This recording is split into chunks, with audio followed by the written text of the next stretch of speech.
Good evening. Welcome to the special City Council meeting. This is a budget session. This is Thursday, June 8th, 2017.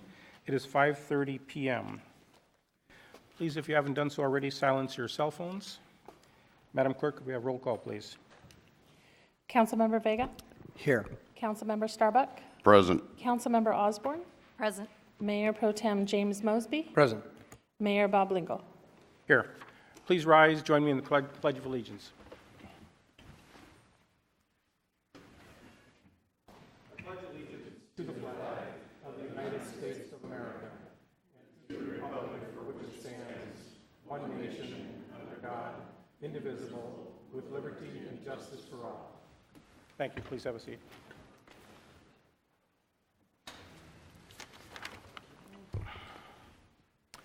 City Administrator. Thank you, Mayor. First one to say I will shortly here be providing to you the information that you had requested that I come back with this evening that you requested from Tuesday night's session. Also update on a couple of corrections of things that were said then. But if you'd indulge me, I'd like to first have this process start. I've asked Francis Romero, who's a former mayor of Guadalupe and was mayor in November of 2014 when Guadalupe went out for a 3 different tax measure items on the ballot, and just to share as an elected official what her experiences were with that. So she's just going to speak briefly, but just wanted to, give that opportunity to have that perspective. So, Ms. Romero, if you would. And for the record, we're going to have this as oral communication, but we'll not have you on the clock. No clock. No clock. Well, when he says briefly for a former elected official, I don't know what that means here in Lompoc. Just kidding. Well, good evening, Mayor Lingle, members of the council, staff, and members of the public today. When I saw the article in the paper about a potential bankruptcy for the city of Lompoc, it really brought back some old memories. As Patrick indicated, I was mayor of Guadalupe from 2012 to 2014. And one of the reasons I am here tonight, though, is I've worked in the city of Lompoc and around the city of Lompoc since 2001. And I have always said to many of the people that I know here, if I didn't live in Guadalupe, I would live in Lompoc. And it's very much a comfortable home away from home place. I have gone through leadership Lompoc Valley. I don't know all of you on the council.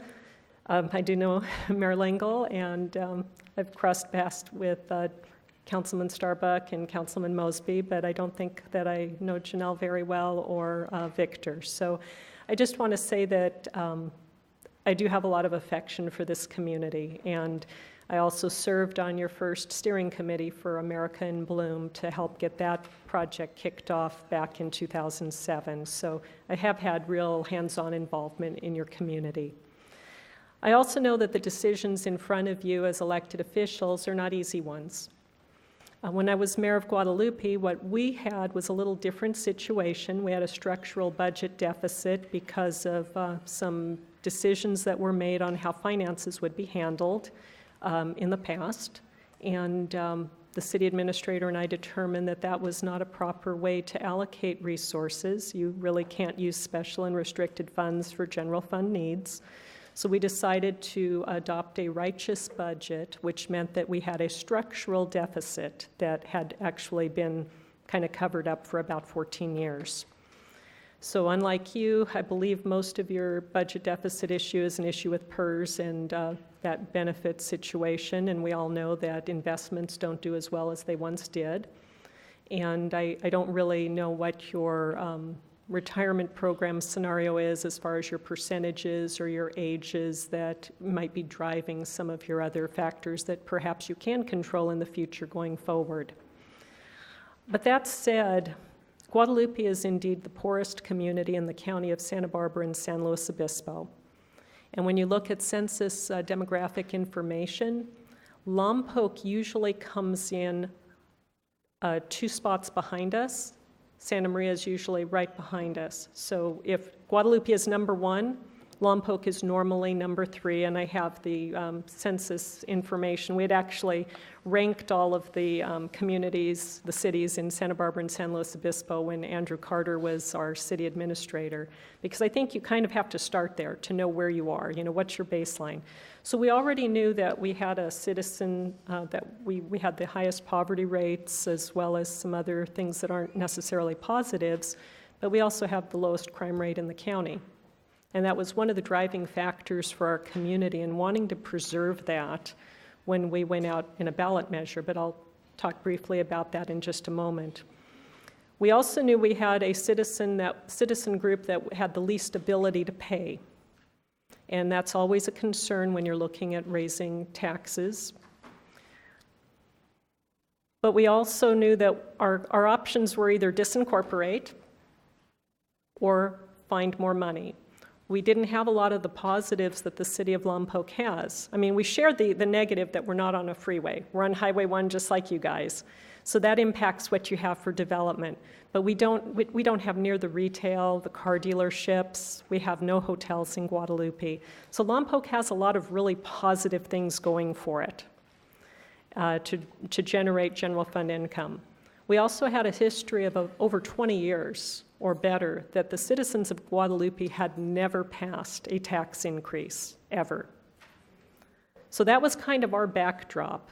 We had about a $635,000 hole, which you guys would probably be thrilled to death to be dealing with just a $600,000 hole, but proportionately wise, our entire budget to run the city of Guadalupe is only $3 million at that time.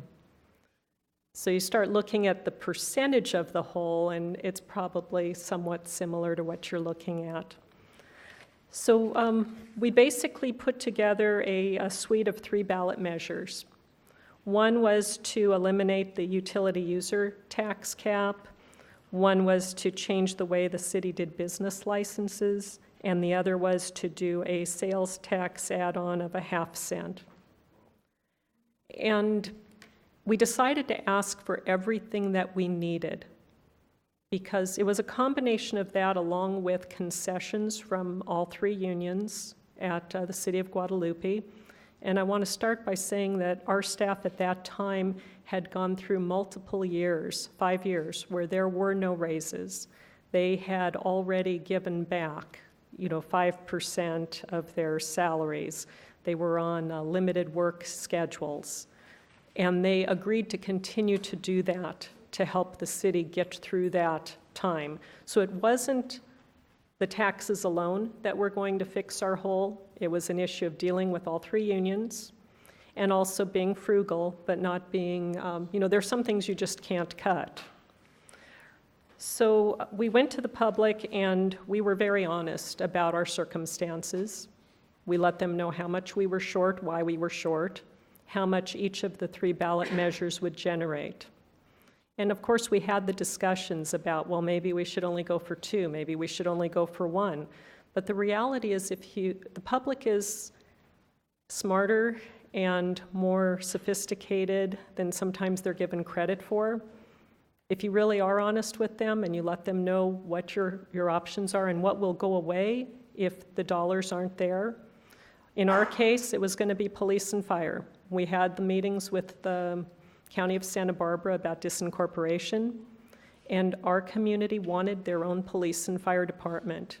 And while you can't do a ballot measure that says this money is allocated just for police and fire, the money was going to go to the general fund, and that was, largely where it was going to end up with, as well as many of the other departments. So we decided to ask for what we needed. And in the poorest community of 2 counties, with a track record of never passing a ballot measure, our ballot measures passed at 82, 81, and 77%. But that was because our council was united. It was not a 3-2. It was a 5-0 that this is what we needed to do.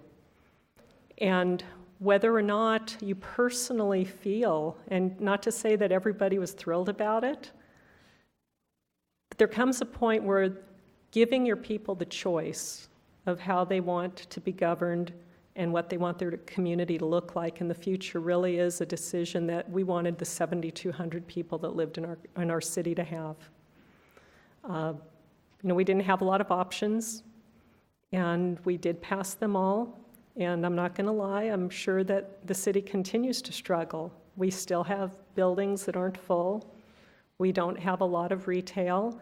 We do have the Pasadena housing development that is adding roofs and hopefully will bring in enough people to where if we hit that magic number of 10,000, we'll get to have a real grocery store. Maybe we'll get some of the other services that we don't have. So I would just encourage you that ask for what you really need. And regardless of what your personal thoughts may be on why you are where you are, consider letting your people make that decision as far as what the future of your city is going to be. It's, if you go halfway and you say, well, we can only really support maybe an increase to TOT and that's not enough money, and then you still end up getting to the same place of failing. And failure really isn't an option. You have so many positive things happening here.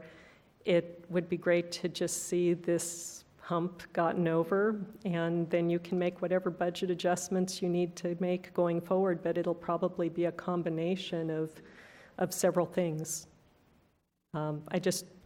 Like I said, there were other things I could have been doing tonight. Work is going gangbusters, but I really felt compelled to be here to just say it can be done. I can't take credit for that quote. Reagan said it first. And I would just encourage you to consider other options that maybe personally you might be a little adverse to, but for the good of your overall community. And if the voters say no, then it's kind of on them. Thank you, Ms. Romero. Does any council member have a question for Councilman Starbuck? Yeah. Wasn't the grand jury involved, so you had a good path to display, to put out what was actually happening within the city? That was your main type of education to the voters, I guess, was a grand jury report? Well, I do have to say that normally grand jury requests are made confidentially, and I do believe there were some confidential requests, but based on our circumstances and why we were in the position we were in, I did feel compelled to publicly ask for that type of scrutiny, and the city did fully cooperate because, again, ours was not a result of pension. I mean, actually, the city of Guadalupe never went for the pension programs with like 3% at 50 or 2.7 at 50. We still have, I think it's like 2% at 55, which are, based on the number of our employees, we haven't really gotten hit that hard with the retirement obligation. But yeah, we did have the vehicle of the grand jury, but I think that you don't really necessarily need that to publicize your circumstances. It would be pretty easy, I think, in this community to do an adequate outreach to communicate what your circumstances are, what your budget shortfall is, and what you need to do in the interim. And I think transparency is really important. Councilmember Mosby. You said that you'd had cuts in your general fund expenses. You said that the employees gave up. Is that what you... Oh, yeah. I mean, it was, our employees are some of the best. They have by far the lowest pay of any of city jurisdiction in San Luis and Santa Barbara counties. And just to bring some, points up, our SEIU employees had not worked a 2,080-hour a year. None of them had worked full-time since 2009. And this was going on in 2014. So there were adjustments to the percentage of medical insurance that the city paid. There were concessions. There were no concessions on actual holidays, but there was a whole suite of things that the POA, the IAFF, and the SEIU worked with us on. And we tried to do the least damage possible. To me, it's better to take a cut and keep your whole team intact than just have to take the scalpel and start getting rid of full-time positions. And I think most of our employees, they're very much a family, and it was, it's far easier to take a 5 or 10% cut than look at the option of having no income at all. So you had significant cuts before you went to this next level. That's what you're saying. We already had been living under that circumstance, and then they continued to stay on a limited schedule. What did your general fund look like? Was it stagnant, or were you guys going up and down, or what were you? It was, sales tax was about $200,000 a year, and I believe property tax was about $600,000 or $700,000 a year.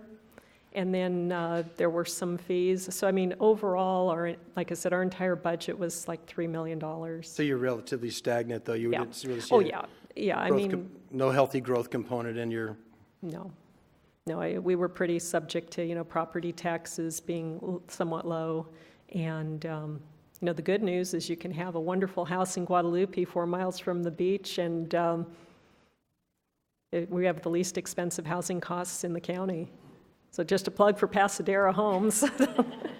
How many homes is that project approximately? 802 units, 800 units. and everything they've released has sold. And, a lot of people from Guadalupe, Santa Maria, as well as out of area, San Diego and points north. So it's nice to see that, people are picking us. And that growth component is helping out?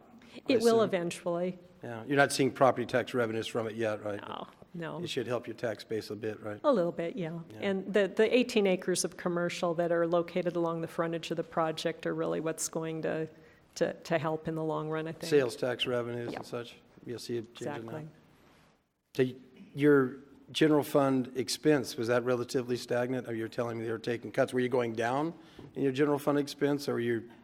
Well, the city, like I said, you can only cut so much and do the job. And I think that based on the amount of participation that our staff, because usually your personnel costs are your biggest expense. And we were extremely understaffed. We had no HR director, no planning director, no planning staff, no engineering staff. Everything was contract. So there wasn't really a whole lot more you could cut.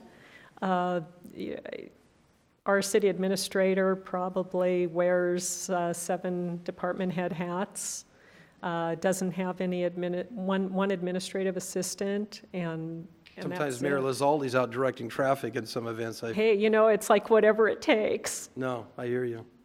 I hear you. And your tax measures, though, I know 2 of them were more on businesses. Weren't they more business-oriented? Yeah, in our case, we kind of had to thread the needle based on an analysis of what we thought our citizens could afford, and the fact that business taxes had not been visited for 20 or 30 years, business license. So, if you have a multi-million-dollar company in your Right. community, a $120 a year business license fee is out of proportion. Right. And Definitely. that's where we were. And we also did other things during that time. We did a water rate study, a sewer rate study.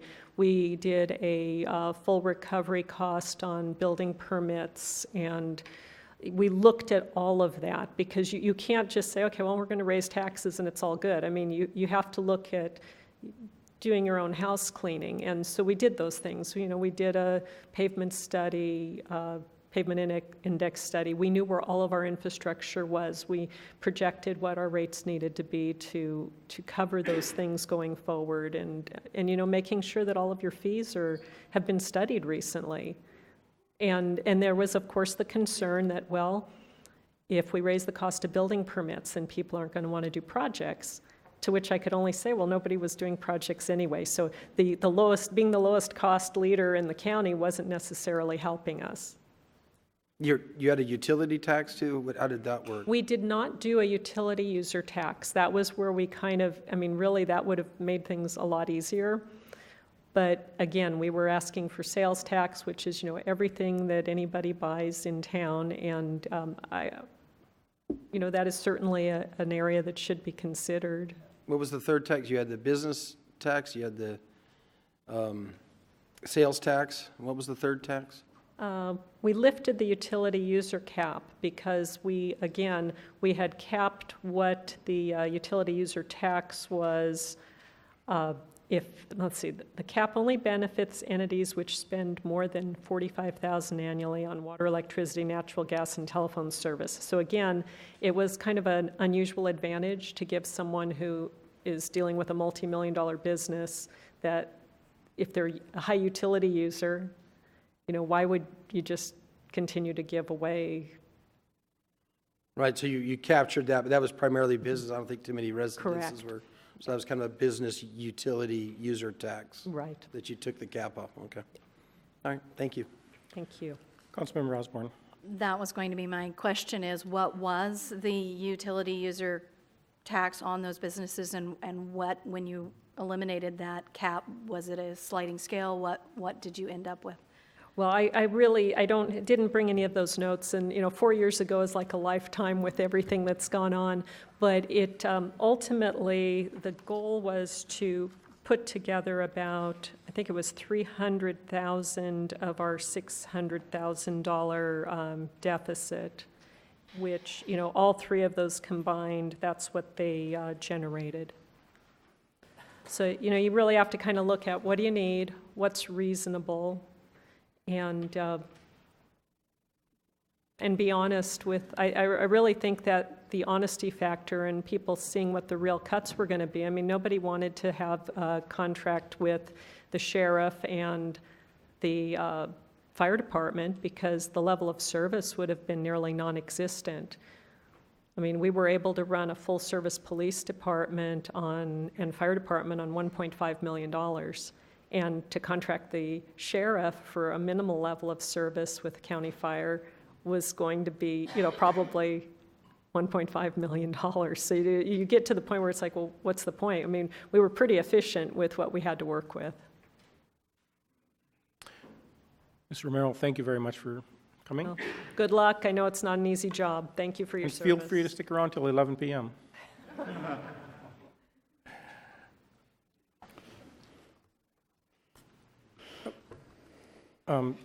Mr. Weinmiller, I think I want to continue oral communications probably before you Okay, take over. sure thing. Okay, we're going to open this up to oral communications.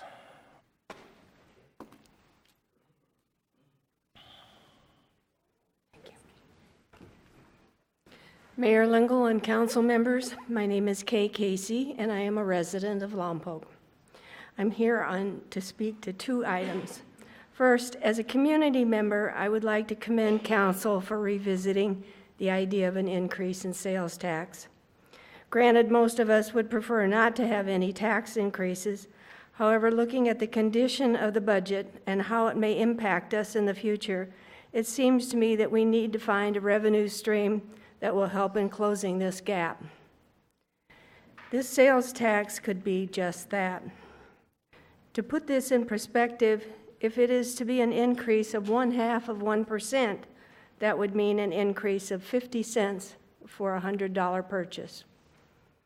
It seems to me this would be a valuable price to pay to maintain the quality we now enjoy in Lompoc. Secondly, I'm here for the Human Services Commission. Barbara Holt, who is our chair, was unable to be here tonight. Therefore, I'm here. I would like to comment on the council's commitment to the $25,000 contribution to our annual funding. It is our hope that our contribution will not be on the chopping block. As you may be aware, our funding goes to agencies like the Food Bank, Catholic Charities, Meals on Wheels to help hundreds, if not thousands, in our community.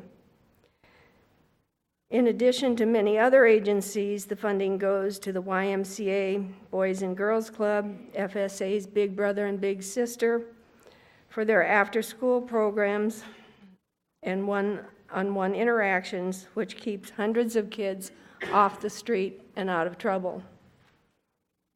As an aside, that indirectly helps to lighten the load of our already overworked police department. As we are all aware, the climate in Washington, D.C. is such that HUD may be reducing funding to all agencies, which make your contribution even more critical. As a point of information, this contribution currently equals approximately 20 to 25% of our total funding.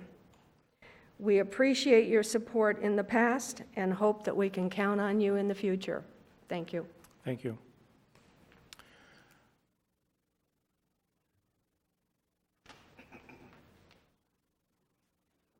Good evening. My name is Mike Carroll. I'm a resident of the city of Lompoc. Clearly, the city and the council are in a difficult spot, and the issues that face the city didn't happen overnight, so they certainly won't be solved overnight. I appreciate that city management and the council are exploring many possible solutions to the financial difficulties our city is facing. I'm not an economist, nor do I have any experience in city management, but I'm pretty sure that these types of long-term issues are going to require long-term solutions, and I'm hopeful that the council will employ some vision while they explore how to address the city's financial difficulties. It seems to me that any long-term plan to turn the city's finances around needs to include ensuring that Lompoc is a business-friendly city, both to give our existing businesses a chance to grow, as well as to attract new businesses to our area. Certainly increased business taxes, fees, etc., as well as an increased employment opportunities for our citizens will help in our city's economic recovery. More jobs certainly would lead to increased purchasing power and therefore increased sales tax, higher percentage of home ownership leading to higher property taxes, etc. I'm here today to advocate for the continued funding for the Chamber of Commerce. It seems to me to be an easy win for city staff to just declare across the board that the city should not fund any outside agencies. It's showy, it's easy for a layperson like myself to understand. However, you as the council have a duty to ensure we're not cutting off our nose to spite our face. No single outside organization does more to foster a positive business environment in Lompoc than the Chamber of Commerce, and the Chamber does so with incredible efficiency. The city's relationship with the Chamber, which has been in place for more than 50 years, has been of significant benefit to the city and its economy. For a great example of this, one need not look any further than the growth of the wine industry in Lompoc that my good friend Jason Reynolds brought up to council on Tuesday. Without the Chamber in place, who will advocate for the next wine industry in our town? The city, based on its current predicament, doesn't seem to me to have the resources, and even if they do, I have my doubts about if they could do it with the same efficiency as our Chamber does. The city's contract with the Chamber, exclusive of reimbursable advertising funds, is a shade over $108,000 a year. I'm no math whiz, but that seems to be a tiny fraction of our overall city budget. And based on what I know about Chamber operations, it seems to me to be a bargain. According to the website Transparent California, in 2015, the city of Lompoc had over 75 employees whose individual compensation exceeded $108,000 a year. I'm sure that each and every one of those 75-plus city employees fill a critical role for our city. They do a great job. I'm sure they're awesome human beings. However, I'll bet that the Chamber could do more to contribute to the long-term improvement of the business environment in our city for the same $108,000 a year that it'll cost to continue their funding. Thank you. Thank you, sir. Next, please.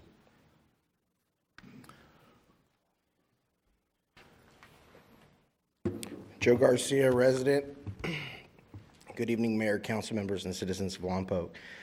As the city has been discussing the budget for upcoming fiscal years 2017 through 19 and beyond, there has been a perception created that the future of Lompoc is forecasted with gloom and doom. We have heard from City Manager Patrick Weimiller that the only way to avoid bankruptcy is to, as Mr. Mosby coined, introduce us to the white elephant, a proposed half-cent sales tax increase, which is being rediscussed tonight, as well as a 2% increase in transient occupant taxes and a 6% utility users tax, which the council has nixed for now, although some council members feel the decision should go back to the voters. In response to the council's vote to eliminate the previously mentioned taxes, Mr. Weimiller proposed large cuts to outside agencies, city parks, and cutbacks to many departments, including $239,000 in cuts to the police department. Tonight, I am here to introduce you to the green elephant, also known as the legalization of marijuana in California. I am completely baffled that we have a city that just concluded a 5-month-long ad hoc on marijuana, yet we have a city manager who has failed to even consider including what potential tax revenue could be generated for the city should the city vote to legalize.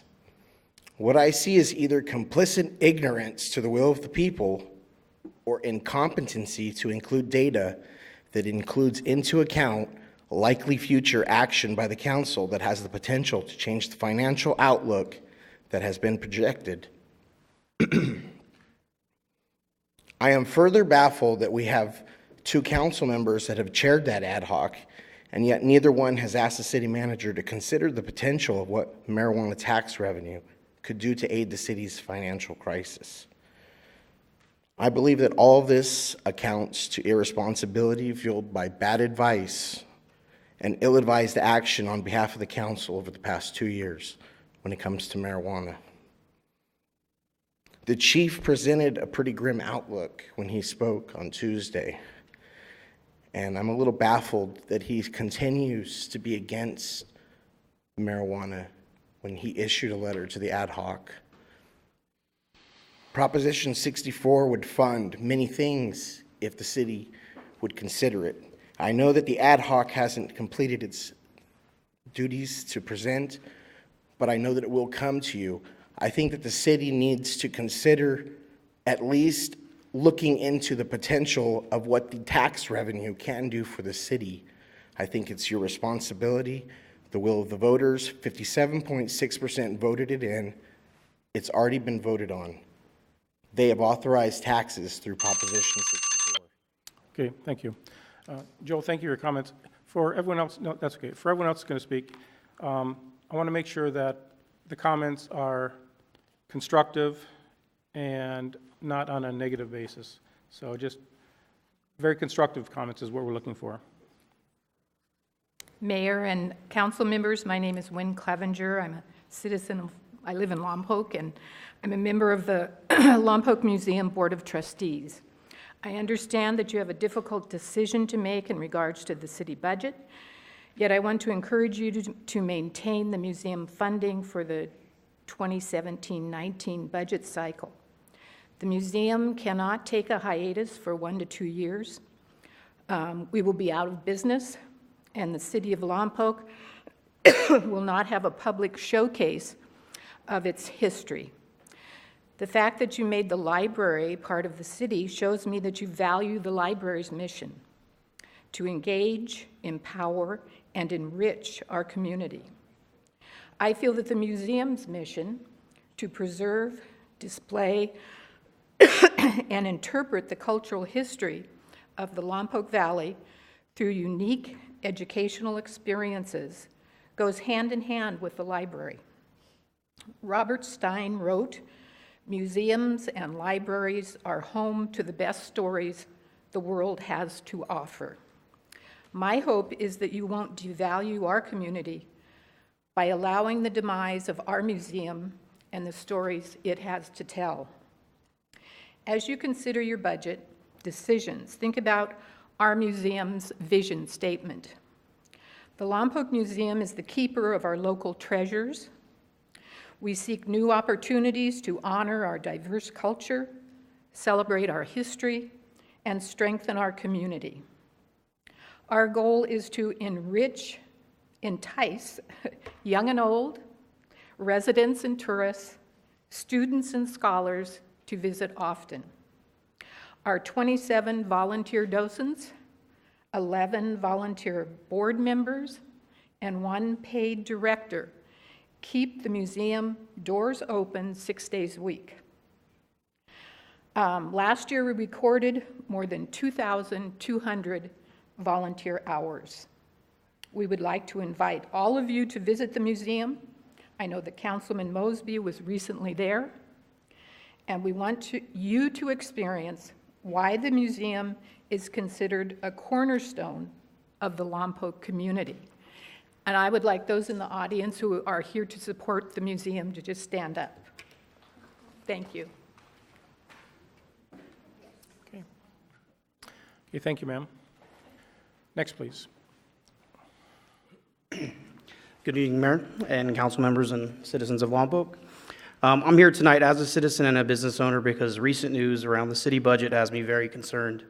The current proposal to decrease services, close parks, and possibly consider bankruptcy in my opinion, lacks alternatives and innovative thinking.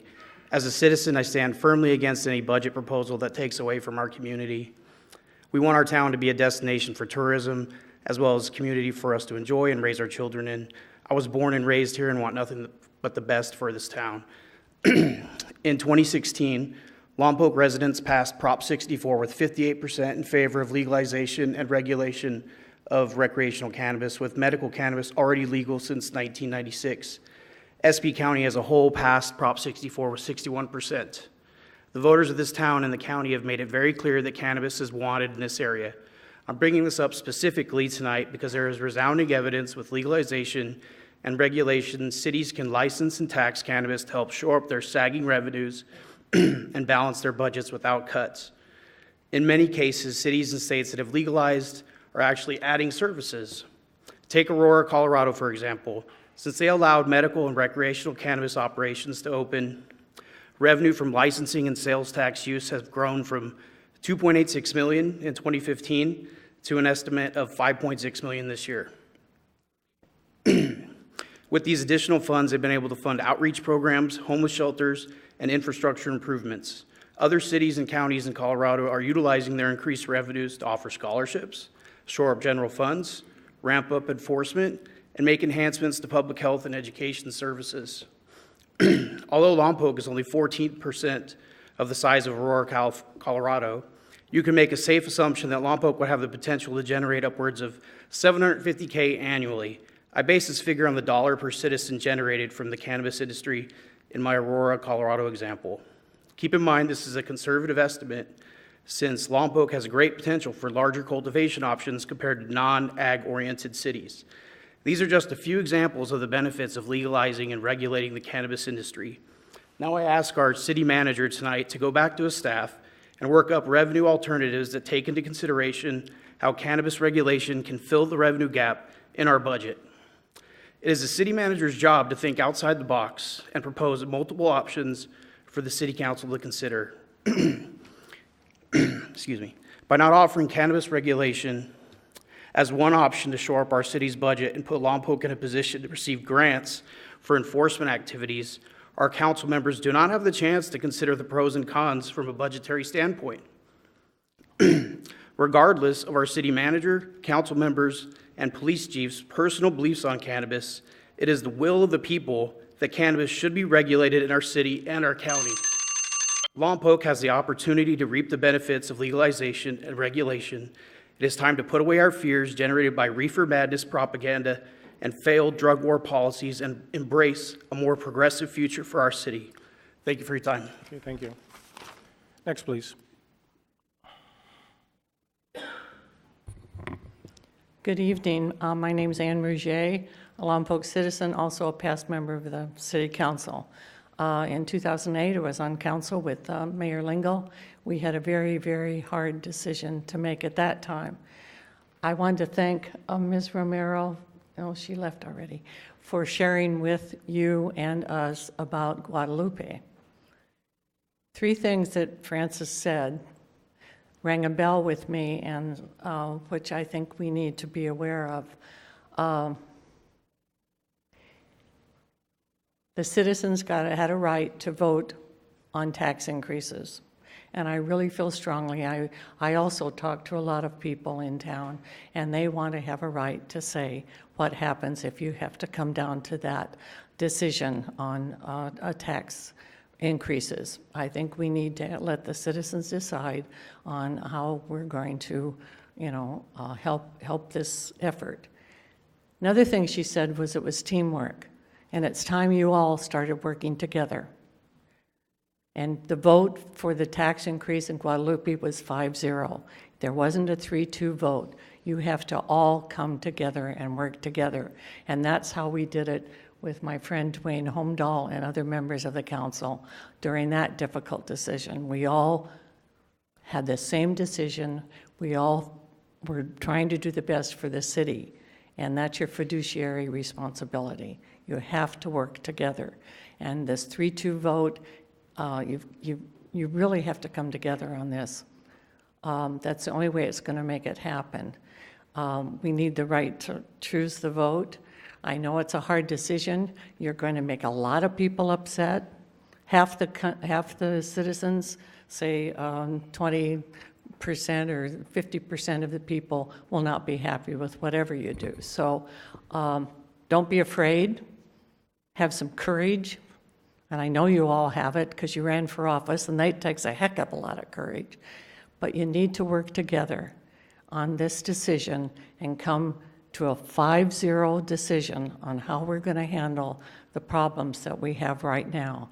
And to me, the only way to do it for the future is to, look at a tax increase and give us the chance to vote on it, please. I ask you. Thank you. Thank you, ma'am. Next, please.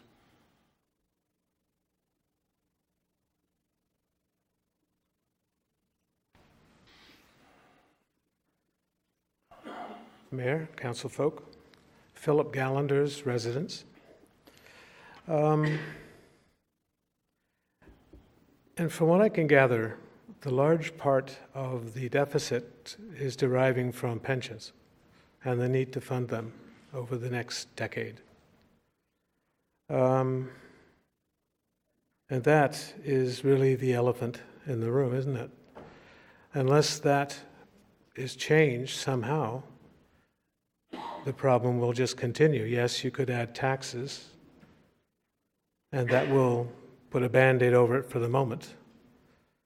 But I suspect that the city is going to have to address the issue of privatization of certain departments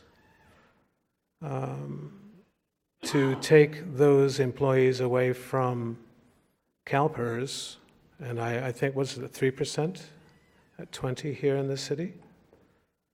Approximately. It's a big nut for us we have to do something. To do the same thing over and over and over again and hope for a different result is not sensible, and it will not bring a different result. There are things that must be done if you are to privatize. It has to be done very carefully, it has to be done very sensibly, it has to be done with oversight, and it has to be done humanely. But something has to be done, and as the previous speaker said, it's going to take unanimity on the council because that is a fundamental change in what's happening. But it's a fundamental change that could very possibly allow the city to thrive. Well, that's it, basically. I don't need 3 minutes to finish. Okay. Thank you, sir. Next, please.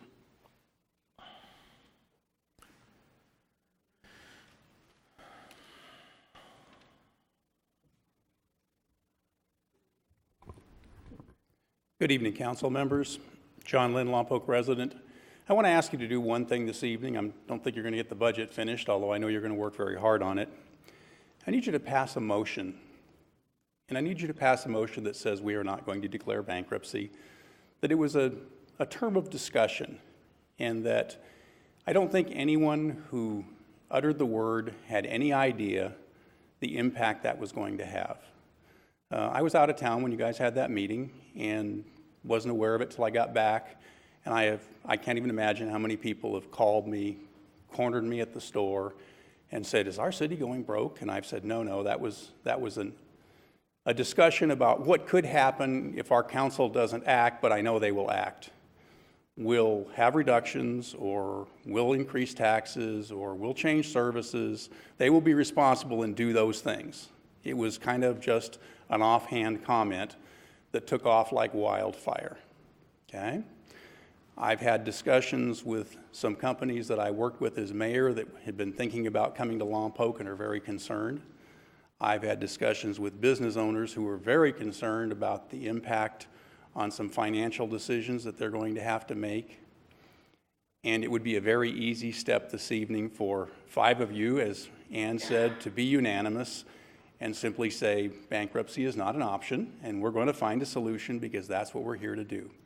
Please do that. Help our community, take away the fear, and then let's just go forward and fix it, as I know we will. Thank you. Thank you.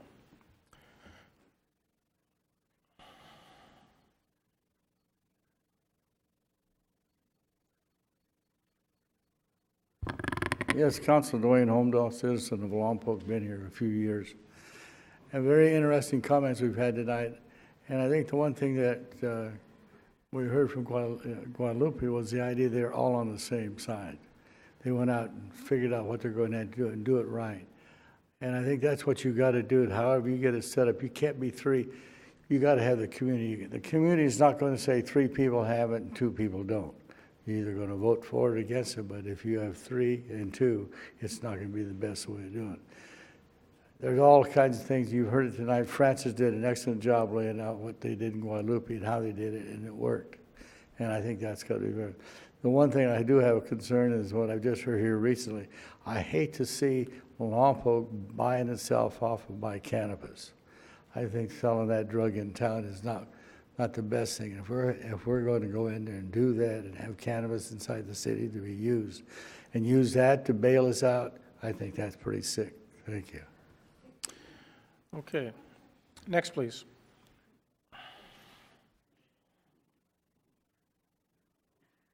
Hi, Tyne Campfield, Lompoc resident.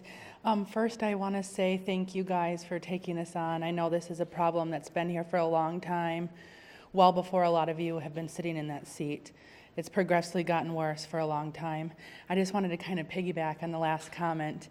It shouldn't be up for debate any longer if we should or should not have legal cannabis in California or in Lompoc. The people voted. They voted 20 years ago for medicinal. They voted recently for recreational. For the record, I vote against Prop 64 because I didn't approve of the bill itself. But it's not, let's use it to bail us out. It's let's do what our job is, and it's to follow our constituents. And like Joe had said, you guys already have an approval, a large amount in Lompoc for legal cannabis within city limits. So I don't think it should be kicked out as a non-possibility because there's a handful of people in town that are not willing to allow that. In a democracy, it should be the majority rules, and we've already learned that that's what people of Lompoc want. You can add it to another special ballot measure. Those things are expensive. Elections aren't free. So I know that would cost you guys money to have a special election or a ballot measure for the budget. So I'm hoping that you guys will continue to look into the taxation and legalization of cannabis. Thank you. Thank you.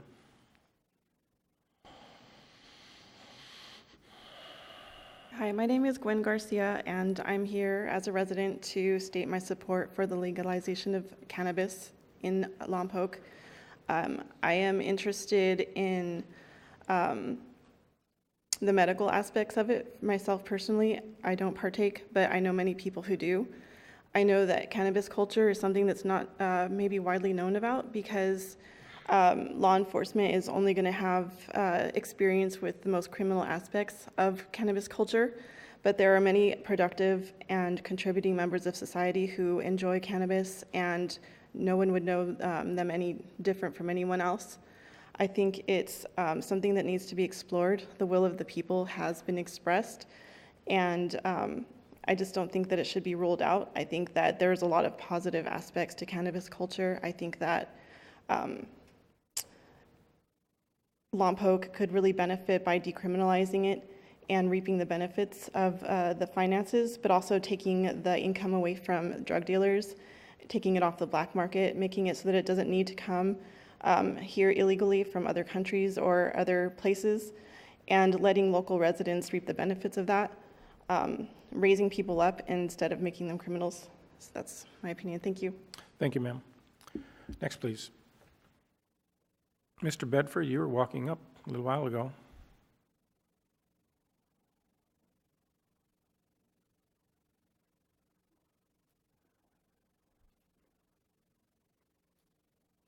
George Bedford, Lompoc resident, community activist.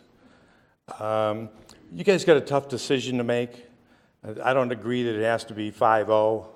I think majority rules like most of this country, so 3-2 vote I'm fine with. I'm just concerned, what is your alternative if the tax does not go through? What is your plan B? If you don't have a plan B, then I think we ought to just close this place down and move to Guadalupe and help those folks out. But I'm hoping in the background there is a plan B if you put it on the ballot. I know one person up here said, you know, you can just blame it on the citizens if they vote it down. Well, I don't think you can blame this on the citizens. They didn't cause this shortfall. The state of California caused this shortfall, and as usual, they don't own up to anything. So what do you do when somebody does a lousy investment and yet they're appointed by somebody in the state? You're telling me you can't go after those people at all that made these lousy investments? I hear, well, investments do go lousy once in a while, but over the last 10 years they haven't. I don't know of anybody that's getting less than 1% on their money. If they are, I have a bridge for sale that I could, I'm sorry, that's your bridge on North 8th Street. I'm sorry, I wouldn't sell that. But I'm hoping you have a plan B, because if plan A is to tax, and it doesn't go through, don't blame the citizens, just come up with your plan B.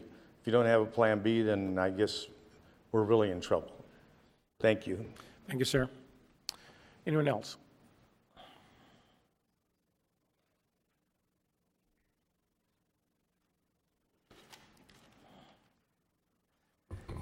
Yes, good evening. My name is Justin Rouget, and a Lompoc citizen for 23 years.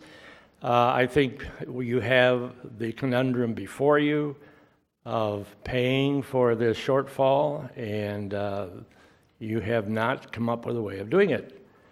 There is an end for you, the end of the month for you to get your budget together, and all I see you people doing is fooling around with the subject.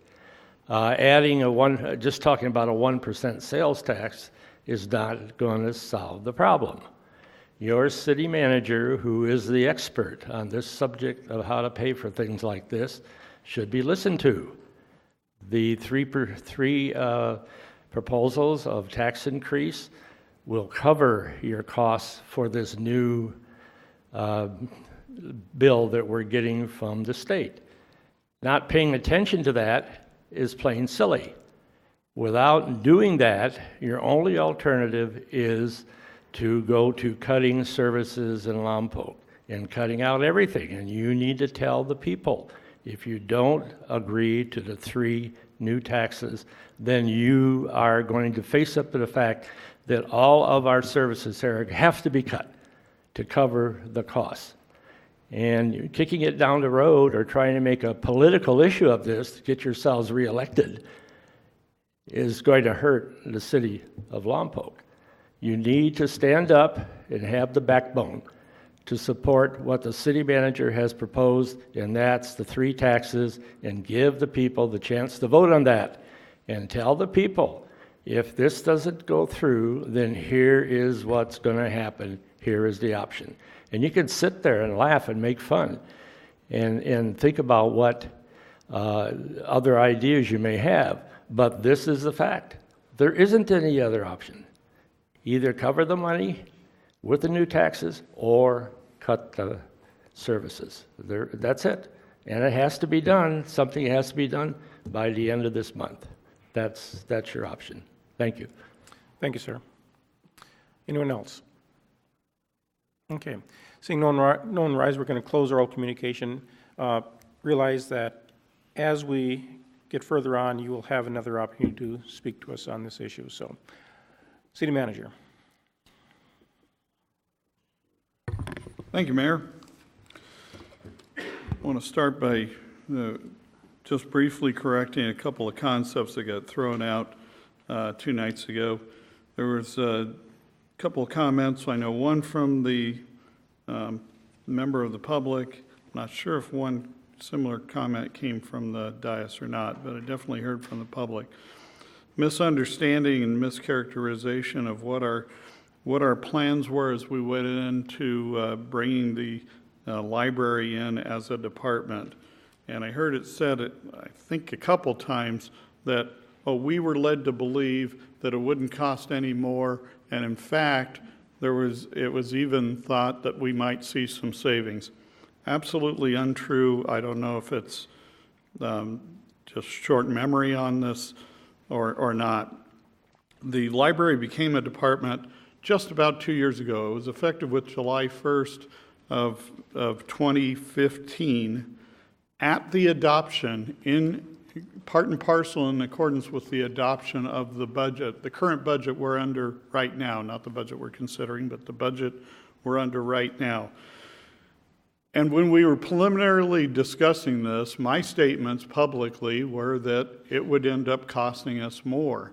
It was going to cost us between $400,000 and $500,000 more a year because of what we were doing. The library had been staffed largely by a great number of part-time people that were making minimum wage that were not library professionals. They were otherwise, quote, off the street or whatever. No particular skill set in that regard. And we were having some service challenges along the way. The movement of taking part and parcel with merging the department into the city was also to improve and enhance the library services. In the process, we reduced greatly the number of employees we had, transitioning to full-time employees, and they weren't going to be minimum wage part-time employees, they were going to be full-time employees. They weren't going to be labeled as helpers or aides, but we're now in a classification of librarians. We were hiring people that were in that career track that had that education, and we were going to pay competitively with what librarians make. And that also meant going from a great number of people to a minimum staffing, but with professionals, that meant those professionals are going to be working full-time and therefore be eligible for health plan coverage and for retirement coverage. All of that together, as I'd said, we were predicting it would be an increase of between $400,000 and $500,000 a year preliminarily. That's what we discussed. And in the budget that enacted that inclusion, indeed we went from a 13-15 budget of $1,559,000 for the library up to $2,440,000 for the library, or an increase of about $440,000 a year. So for those whose memories may fail them on that, it's very clear. It's clear in the budget that at no time was there anything represented about it not costing us more or costing us less, because we were not doing that as a cost-saving move, and we ultimately did it to enhance the value we were getting out of the library and its effectiveness, and that's shown true. For instance, just as one of the factoids, one of the data points of the metrics that we track, that the summer reading program last year doubled over what had been the year before. So I just wanted to clarify that. Dean, would you put up the slide?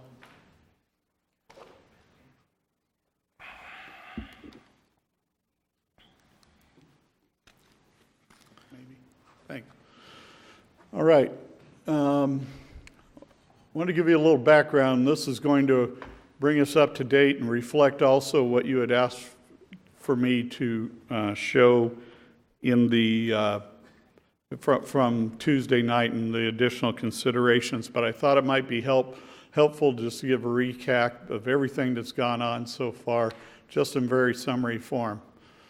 So originally, when on May 2nd, we presented the draft budget, and the general fund balance of, that is, for the 2-year budget cycle, the revenues minus expense left a positive $46,000 and change. The next action that you asked on May 16th was to restore year 1 of the human services funding, which we did, and that brought that balance down to $21,000.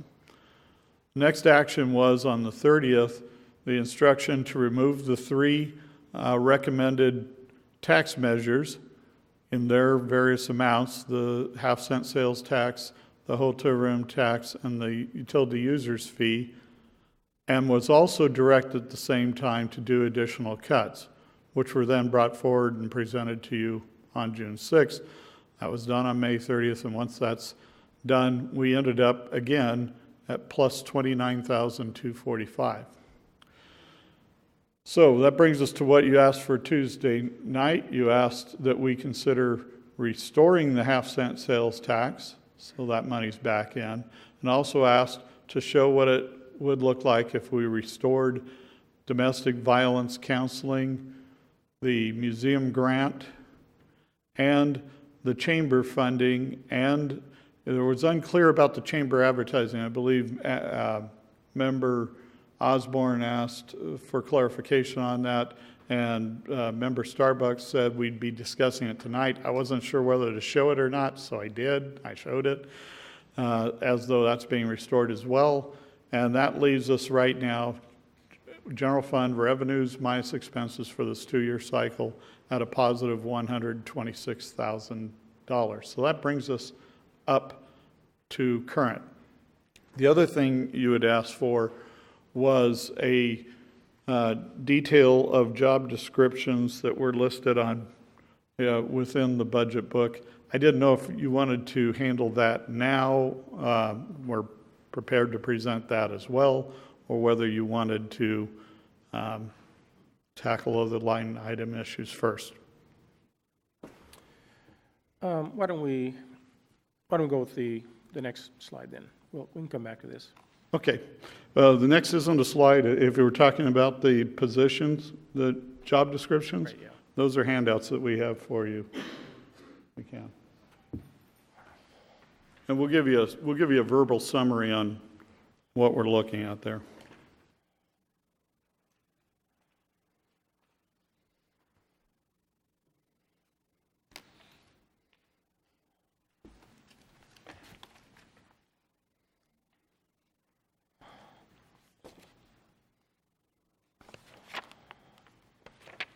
Thank you, sir. Don't be too far away. All right.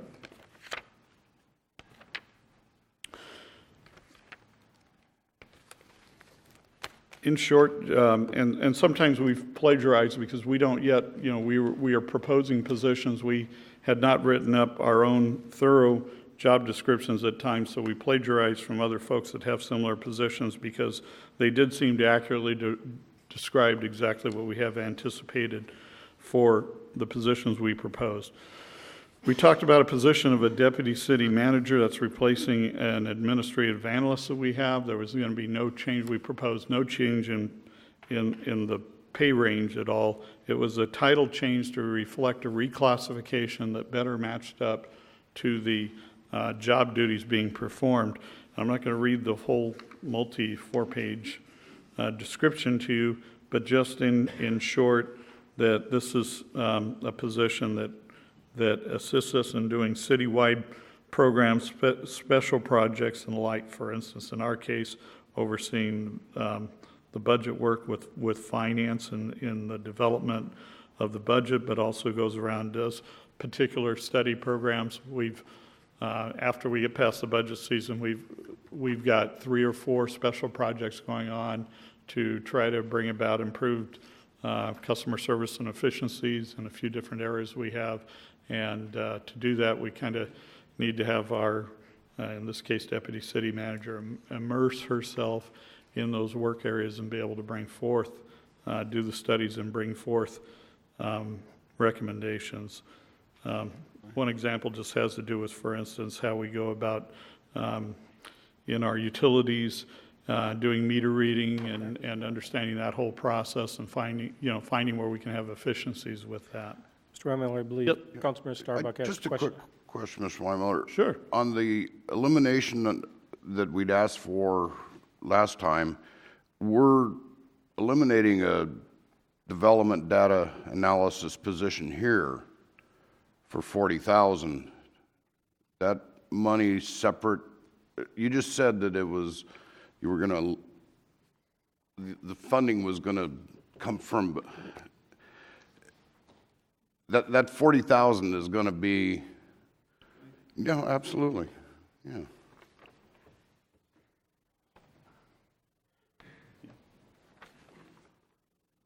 We were going to eliminate the position, but we're going to create another one. No, that's at a not larger amount. no. Is this a different data analysis position? No, I believe the data analysis was going to be contracted work. Okay. Is that the line item under economic and community development? Right. Yes, that was professional services being contracted out. Right. And this isn't the addition of a position. It's we're eliminating one position, replacing with another one in a different classification at the same price. So no increase we're just reclassifying to match the work being done with the appropriate classification.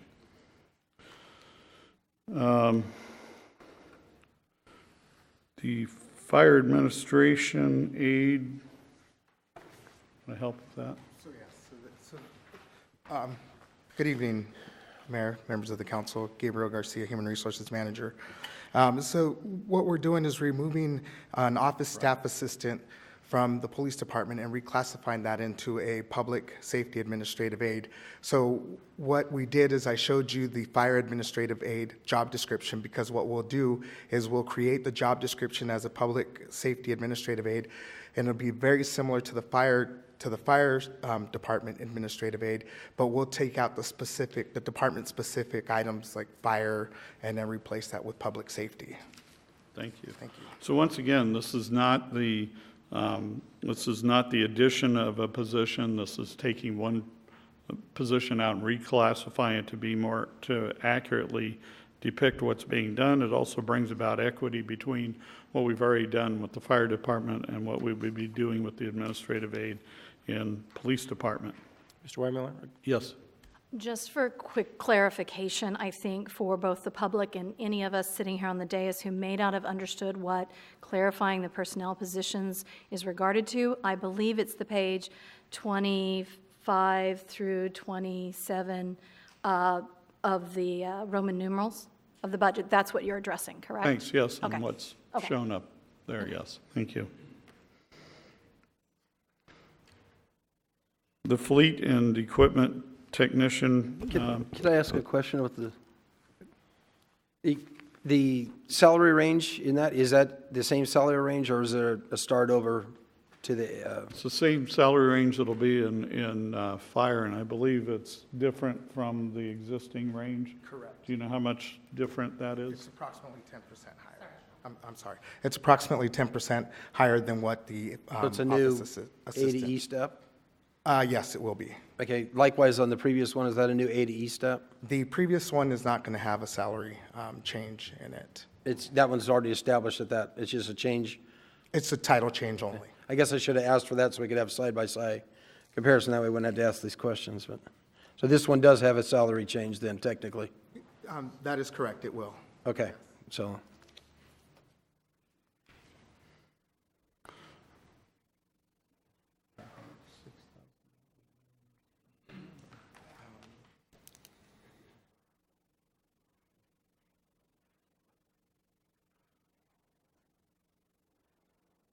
Give me just a moment, because I wanted to give you the total cost rather than just a percentage, but so we understand what the cost would be.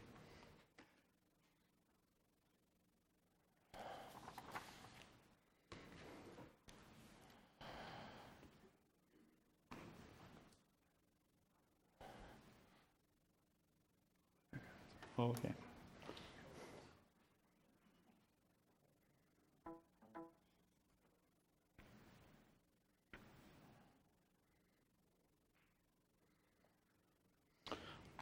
I'm thinking that one's around $6,000 a year once the person's at the top of their scale, but I wanted to see if I can be sure. So, yeah, here's the top of the scale, is 4082 on the office assistant.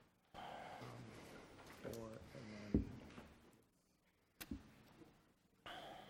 5097. Ooh, okay. Do you know what I'm sorry, this is not the one that took the most. I mean, here it's showing about 8,000. We can get that information too. Yeah, here it's showing about 8,000. We can get that information too. For the fleet and equipment technician, did you have a description on this one? Yes, so what I've provided is the fleet and equipment. It says technician trainee, but it's actually the class series. So if you'll see there, it's got the trainee, technician 1, and technician 2. So those are existing job descriptions with existing salary schedules already. So this is requesting to add a position allocation to that. And If I may, Mayor? Yes, sure, go ahead. Who is this going to be allocated to? Which department will be paying for this one? Wherever their work's being done, so it's spread out. 'Cause I asked a couple of questions to see what's going on. Are all 6 standard fleet positions filled right now currently? We do have the positions filled currently, and Mr. Shawad, I believe this is our position that's going to be allocated up at the landfill. Correct. Okay. So landfill would be primarily paying for this position?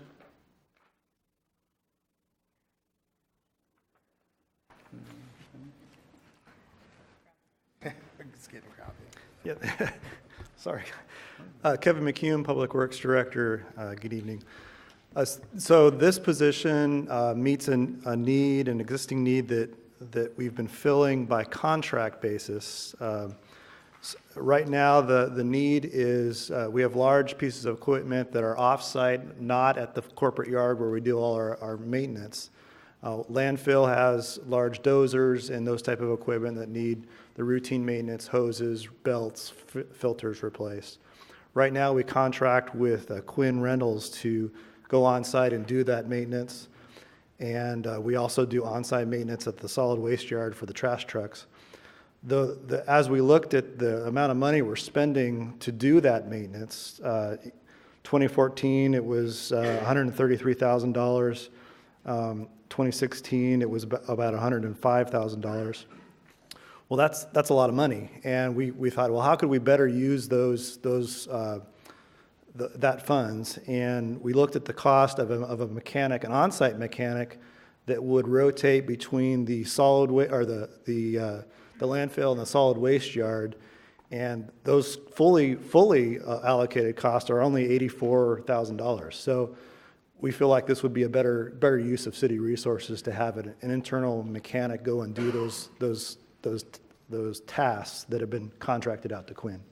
So to answer your question, who would pay for it?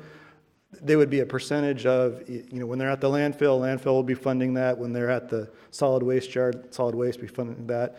If they're at the back at the corporate yard, then they'd be allocated out however the mechanics are normally allocated. So there would be this mixing of... Primarily solid waste is what you're looking at? Those would be the two, solid waste and landfill probably would be the two main funding. You mentioned some numbers there, $100,000, $130,000. Is that all labor, or does that include materials, or what was that cost? No, it's not all labor. Of the $133,000 bill, we had let's see if I can make sure I get this right. Okay, of the $133,000 bill, $111,000 was labor. Do we have the equipment, because when you're working on a D8 or something like that, do we have the equipment for this gentleman or lady mechanic as well to be servicing the tractors and such? That I probably need to have Dirk address. I don't... But usually, I know when Quinn shows up or something, they've got a serious service truck, and wasn't sure if we were all going to have to buy a service truck to go along with this service. Right. Yeah, I know there's some operational changes that we need to be made. So this is Dirk. Good evening, Mayor, Council, citizens. To answer your question, Mr. Mosby, yes, we have a utility truck on site that would be utilized to rotate from the landfill, solid waste yard, and corporate yard. With a crane, has the crane and everything Yes. to work on the heavy? Very good, because when I asked Mr. McCune the other day, he wasn't sure if we'd had one available for him, so. No, we do. Okay, very good, thank you. Thank you. Right. Utility Conservation Representative? Yes, so that is for the, yes, it's for the water, and I believe that's for our stormwater.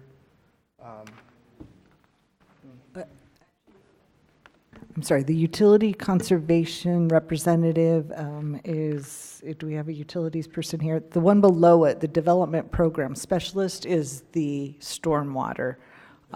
Somebody else. Put the first one in. Okay. We don't, that position was funded by management and HR, but since we turned the budget in months ago, which was October, November, putting together. We feel we no longer need to add that, but what we do need is a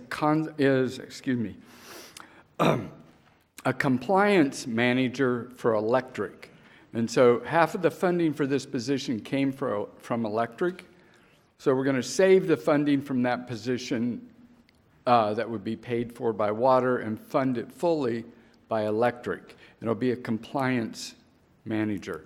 If you remember the show that NCPA's Randy Howard came and presented to you, there was a page with, in the last 5 years, how the compliance reporting has quadrupled. We need a person in electric to keep up with that.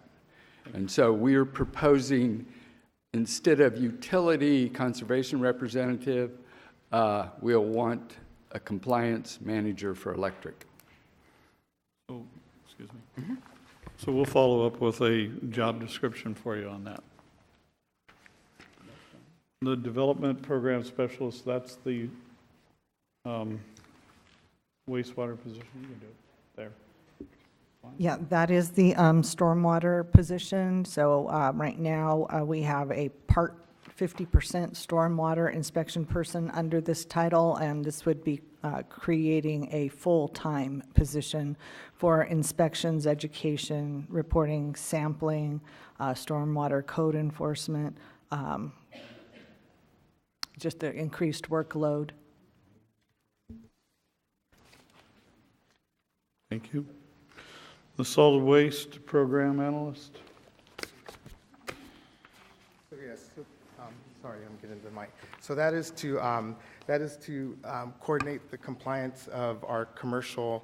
I'm sorry, Larry. It was Mandatory commercial recycling. so it's for the solid waste division, and that is an additional position. And then, if I can move on to the heavy equipment operator 2. Now that's a position. I'm sorry. Yeah, Councilmember Mosby. If we have a recycle, are we going to gain some revenues doing more recycle? With the solid waste program analyst? No, all new laws cost us money.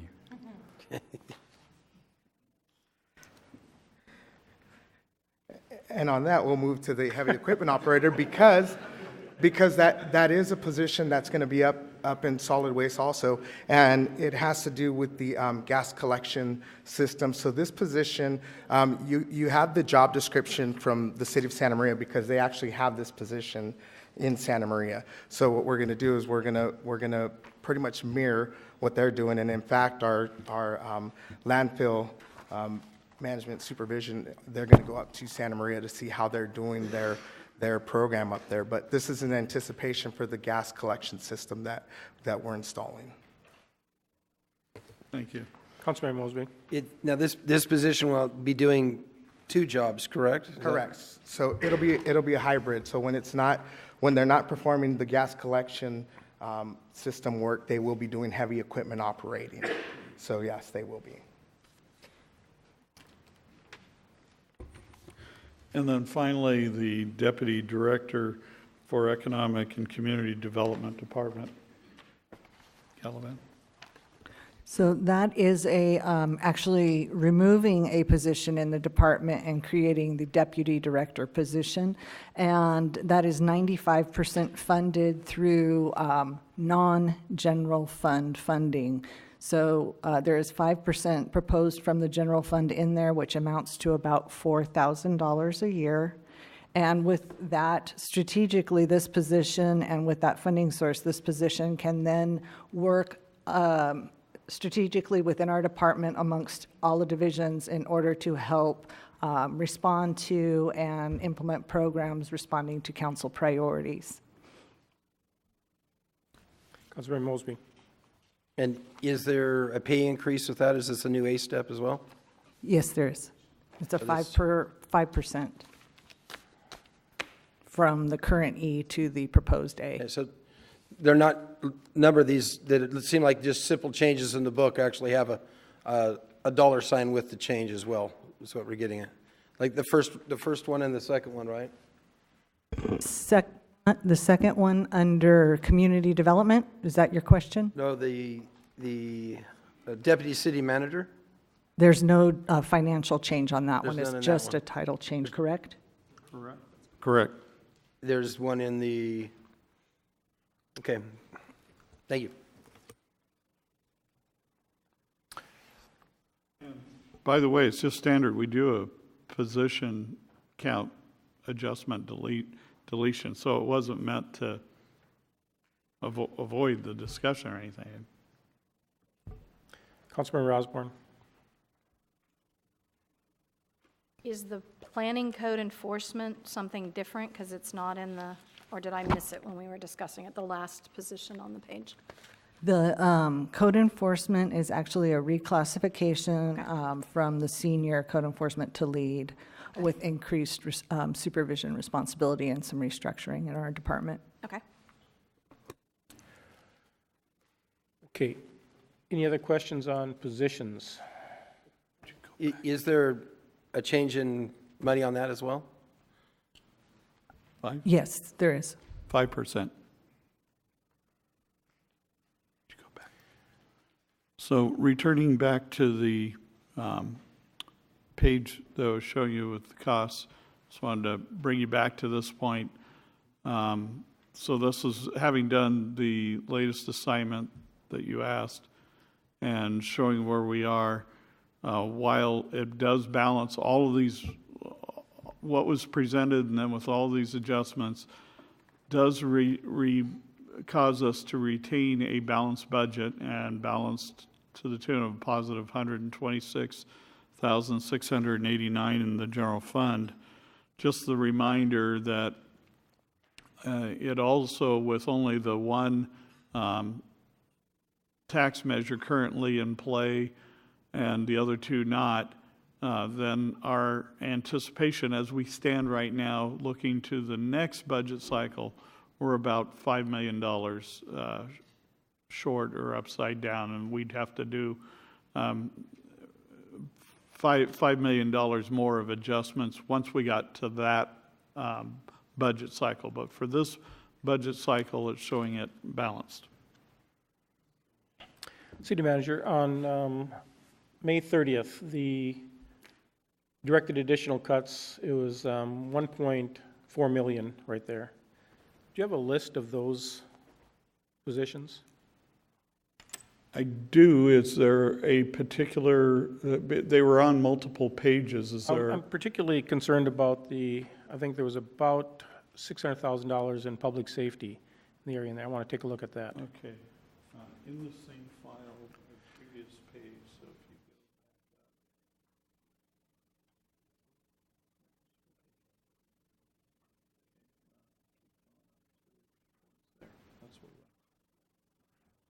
These were from the first assignment to do additional cuts.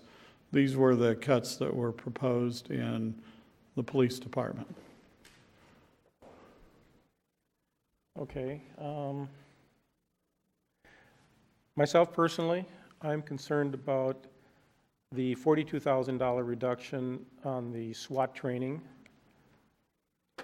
and the $20,000 in reduction for ammunition usage at the range. Training for public safety is extremely important. I mean, especially if you look at what's happening nationwide, I don't think we can risk not properly.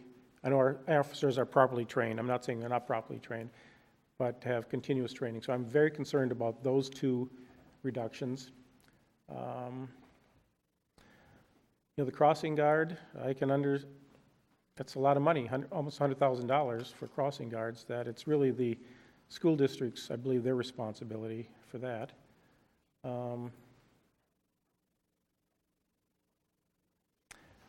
The other, so mainly the bottom two I'm very concerned about, and that's $60-some thousand a year. Or is that for the, no, that's for a 2-year budget, so it's $30,000 a year, correct? That's the 2-year budget cycle. Okay. So Does any other council member have concern about those two positions? Councilmember Mosby? I was going to go somewhere else, but go ahead. Okay, any other council member have a concern about that? Councilmember Starbuck? Well, I have a concern with the whole budget, but, you know, I mean, we were looking at $20,000 in ammo. That's quite a load of ammo. I'm going to make a statement later on here. Okay. Well, just the record, as we get down into, I imagine we're going to have the spreadsheet, we're going to add, subtract. If you'd like, but we can certainly do it. It's kind of, Okay. it doesn't have every single line item. It's not necessarily, it has some line items, but it's not line item focused overall, so. Okay, so just let it be known right now that I would be opposed to reducing those two positions right now, and if it's a matter of coming up with the $60-some thousand, I'll help you find it, so. I hear you, but I'm not making any changes Of course, without of the course, right majority now, of yeah, exactly. council's direction. Yeah, of course. Councilmember Vega. I'd like to make a recommendation moving forward that we already had some cuts as a city manager, as it was requested to give us to make other choices, alternative choices, and I don't think we fully vetted all that. I think that we should go down line item by the city made a proposal, city manager brought back some proposals of saying, hey, we can cut this, this, and this, and this to come up with the 1.3 million. And we're going and beating around the bush, and we're going all over the place without going through the step approach of saying, hey, this was, we requested it, he gave it to us, and we haven't fully vetted that to see if there's anything that any one of these council members, any one of us, would like to either change out or support. We have numerous groups that are outside entities that I think that we need to figure out what we're going to do here in order for us to get this done. Otherwise, we're going to go back and forth all day and all night. Okay, so can we, Councilmember, I agree with you. Okay, Councilmember Mosby, did you have a comment? Yeah, I've got a comment. I had time to go see how the county's doing this, and they have something very similar they're up against, and they've got serious movements they're making. They've got a couple hundred positions that they're trimming through, and so I wanted to see how the county manager went about it and came forward, and they didn't put proposed tax measures on the table. And they've got a very similar level, similar conundrum to get through. And what they did is they actually went and did a 5% cut across the table. They put everything across the table and then came back after the 5% and saw what the departments came up with. And then they refocused and saw what they could obtain. There was comment earlier today about Guadalupe and where Guadalupe's position was. And Guadalupe was not really, we're not we're in the same shape that they are or were.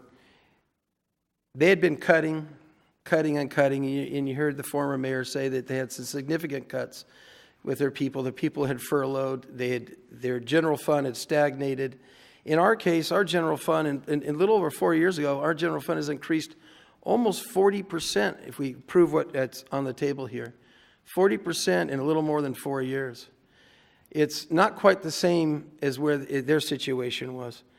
And I believe what we've done here, we've put some ideas out, and ideas have come back. We've seen them. It doesn't mean we need to continue going down that path. And I think there's another direction that we need to turn, and I think it's not my idea. It's the same way that the county met with theirs. And I believe that we have some that we can trim up. The county wasn't presenting a higher budget. They came back and asked for 5% cuts in their general fund across their departments and divisions. And then they processed it back that way. And I think we're in that level and position right now, and maybe that's the path that we should go down and duplicate a lot of what they're doing. Okay, I want to go back to Councilmember Vega because I agree with, do we have the alternate budget that you presented to us on Tuesday? Yes, this is one of the the pages. Okay. Or are you talking about the button on, off? No, no, no. The groups This that is needed one funding. page, yes. And Dean, can you hand me the clicker? Right there.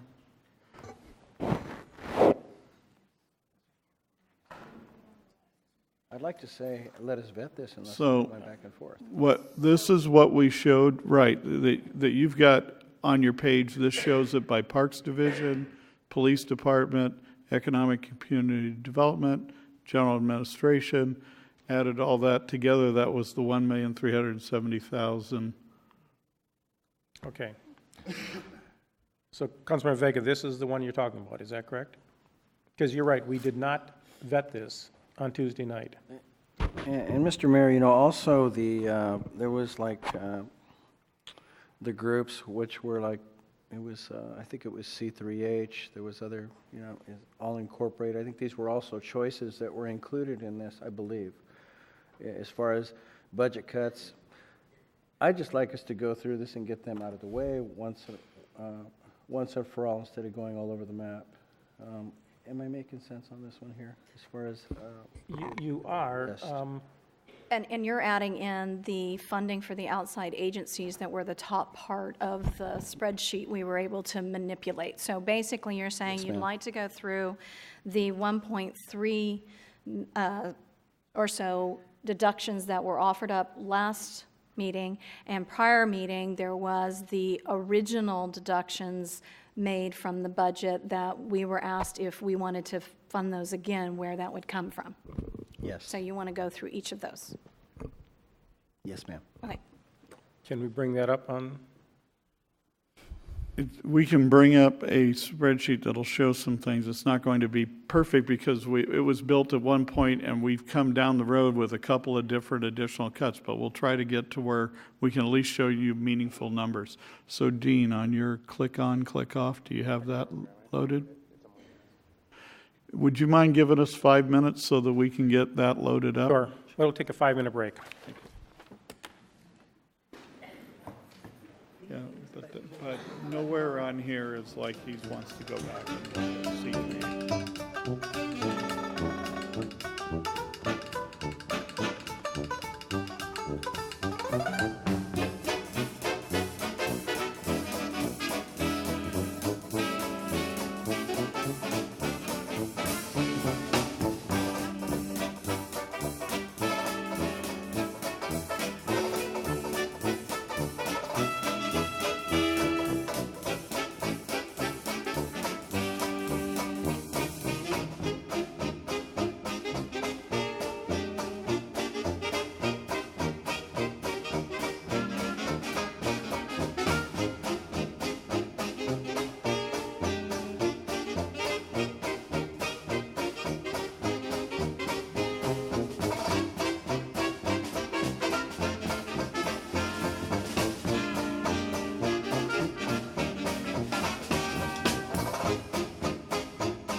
I'm going to bring this back into order. And are we ready? Yeah, we've got up here that same sheet. So going back to point out, this is where we started. That was at the top of my other slideshow page. This is where we are right now based upon all the adjustments we've done. That's that positive 126,000. I know it's hard to see because of the size of the font. I don't know if you can zoom in any or enlarge any there, Dean. Yeah, that's so. Thanks.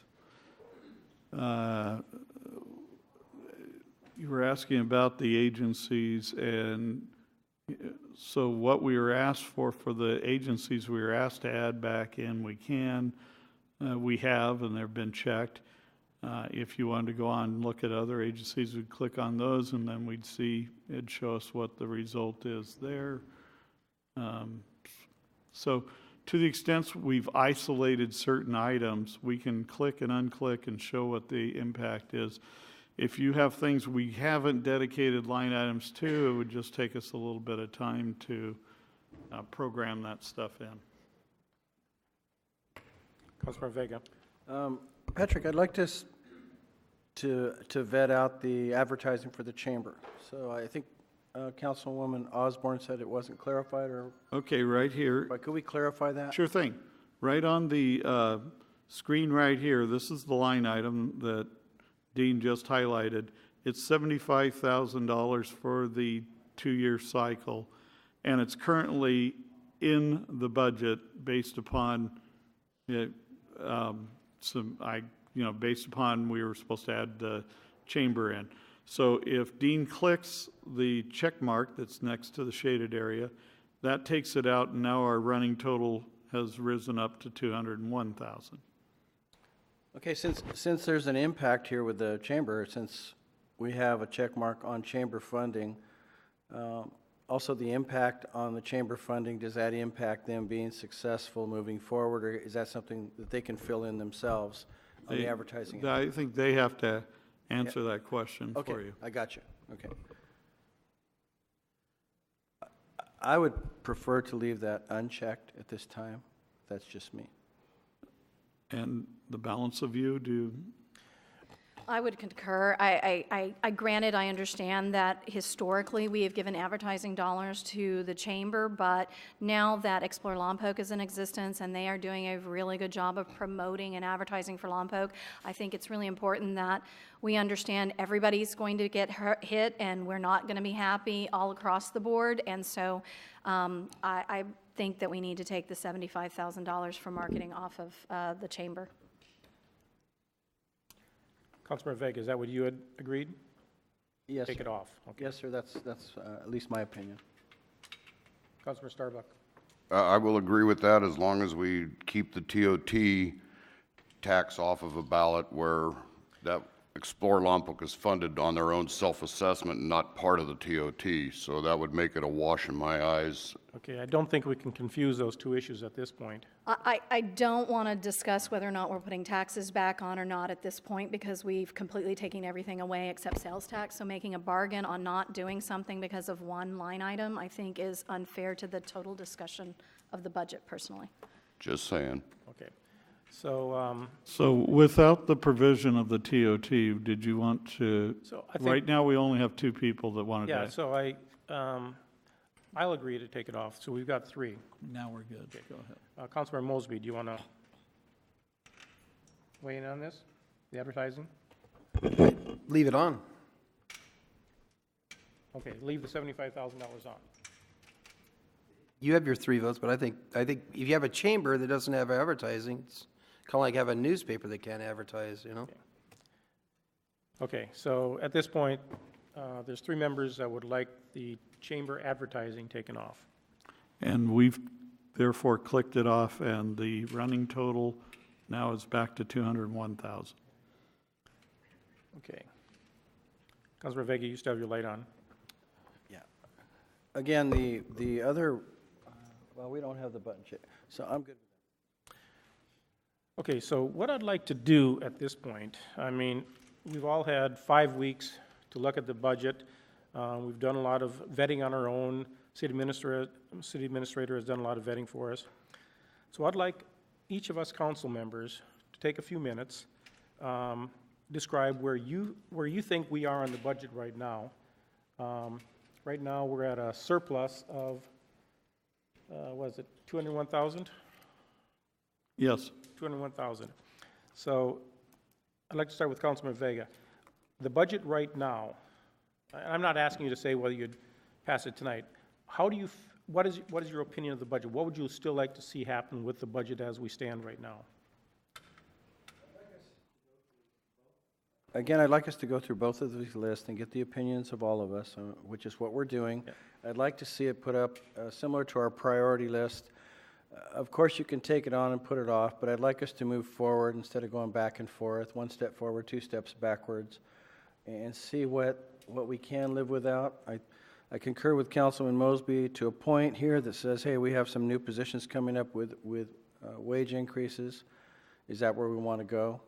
I think that some of the maintenance that we have out there, I think we have to actually make some hard decisions here to find some money and see what we can deal with and what we can live with as far as on the park side. Okay, so we don't want to get specific. We want to just give areas for the city manager. So there's areas that right. I think most of it is pretty much laid out. I see the new positions here with some of the wage increases with more involved, you know. They're being given more and they're reassigning their job description, so I understand that, but I think we need to look at tightening our belt all the way across, so that's what we're doing right now. Okay. Don't want to get to specifics exactly well, until we we don't get want through this. specifics, but I mean, I think, so what I'm hearing from you, and I'm not asking you to say you'd vote for the budget tonight, but as it stands right now, you'd be okay with this budget? Yeah, I'd be okay with this budget with a couple of stipulations that we'll get to here shortly, okay? I have a couple of things that I wanted to bring up. Councilmember Mosby, yes. Just to clarify, this includes the half-cent sales tax, correct? That has a half-cent sales tax in, yes. Councilmember Mosby, Councilmember Vega, do you have something else to say? No, I'm sorry. Councilmember Mosby, why don't we go to you? How do you feel as the budget stands right now? Again, I made a statement just a little while ago, doing some more investigating to see how other areas have dealt with this. We heard how Guadalupe dealt with it, and I can read off, if I can, read off the memo from the County of Santa Barbara, how they dealt with this. And the County of Santa Barbara was looking at some drastic issues in front of them. And just be short with this, it says in our fiscal outlook report, we indicate that our projected need for discretionary general revenues exceeds our projected available funds. It's kind of where we're sitting. Huh? And we would therefore need to reduce departmental general fund contributions based on our expected ongoing needs, we have included a 5% reduction in our preliminary fiscal year 17-18. So that's 5% in 1 year. At this time, we are expecting a 4% reduction in 18-19, 3 in 19-20, and 2 in 2021. And I know we went down a certain path here a month ago, and we looked at a lot of avenues. We got educated. We felt around and felt the budget, and we experimented a little bit. And I'm not content with how much any of that came back. And looking how other people sit down and do it, and seeing what the county is looking at doing, I think that's a significant and an important way to look at doing. It's not the way we're looking at is we're going to put the burden on the taxpayer. We want the taxpayer to come up and fill the gap. Here, it says the county's going to take care of this situation. And I think that's where we are. And I think we need to actually change directions a little bit and bring it back at this level. Okay, so I don't think, in my opinion, you haven't given me any direction to give the city manager. So what are you asking, this budget that's sitting in front of you right now, what do you think needs to be done? Again, as a direction, I think we should look at doing a 5 or 6% cut across all general fund, bring it back, and then see where we are. 6% would give you, and it's more of a fair situation across the whole spectrum. We're looking at 28% cut at parks is how we're going to do it. We're going to hit parks with 28%. Some departments aren't having any. We've got one of the departments in the last 7 years has had 60% increase, and there's nothing on the table on them in a reduction. And the budgets generally and economies can be a roller coaster, and we went up, and I think we need to check it and go back down. But I mean, I want to listen to let other people vet on. I've got a motion I typed up that I think would take it down a different direction. I think it's one that would be a little more fair. It wouldn't necessarily pick on some of the quality of life that I know this page does. This affects quality of life significantly. It would bring it back. We're looking at $1.3 million, $1.5 million we need to save in this 2 years. And I think we need to stay focused on this 2 years. We don't have a crystal ball, and no, we do have some numbers that are out here on the table of hypotheticals, but I think we need to take it very similar to what the county did. Okay, so Laura, if you can put on there, for Councilmember Mosby, he's looking at a 5 to 6% cut across the board in the general fund. Let's see, is Dean here? What is 5 to 6% on the general fund? I mean, we know what the general fund is right now. What's the 5% of that? Does anyone have a calculator? 3.4 million, I think. 3.4 million, yeah. Okay. And that would give us an opportunity to come back and see what we add on. Councilmember Osborne, I'll go with you. Well, it's very important to address the next 2 years, and I appreciate the value in tightening our belts for the next 2 years. We're still not addressing the CalPERS issue. So I'm going to speak to long-term addressing the issue because, yes, tonight we could fix the next 2 years. There are lots of ways to do it. I'm happy to tighten the belt. I'm happy to consider a 5 to 6% cut across the board because I really am unhappy with closing parks. I'm unhappy with eliminating support for some of our privately run events. I don't want to see positions eliminated if they're not as great a salary or they don't get their increase in salary for the next 2 years as a way to deal with the next 2 years. That all makes fine sense. It's still not dealing with how do we address the long-term issue. So I'm going to speak to budget impact of decisions we need to make and how do we get there. So these may include some questions to staff, so just as a heads up. First question is, what happens city manager, if we just don't pay CalPERS? Because they're the problem. So what happens when we don't pay CalPERS? Just to share, I've had this conversation, but I think it's important for the community to hear what happens if we just say, look, you're managing it wrong, we're not going to pay you because you don't know what you're doing. So, How do you look in black and white stripes? I'm just kidding. Right. well, let's hear the hypothetical. We do have first of all, we have a contractual relationship, obviously, with CalPERS, but assuming we were to not pay, I would anticipate they would sue us. And because CalPERS, in essence, is a pass-through agency. The employers of CalPERS agencies, like the city of Lompoc, are the income flow into CalPERS. They're the ones who make contributions. So they are receiving contributions via payroll deductions. So the employees are paying and the employer is paying, and that's the inflow in. And then the outflow is the ultimate payment of retirement benefits.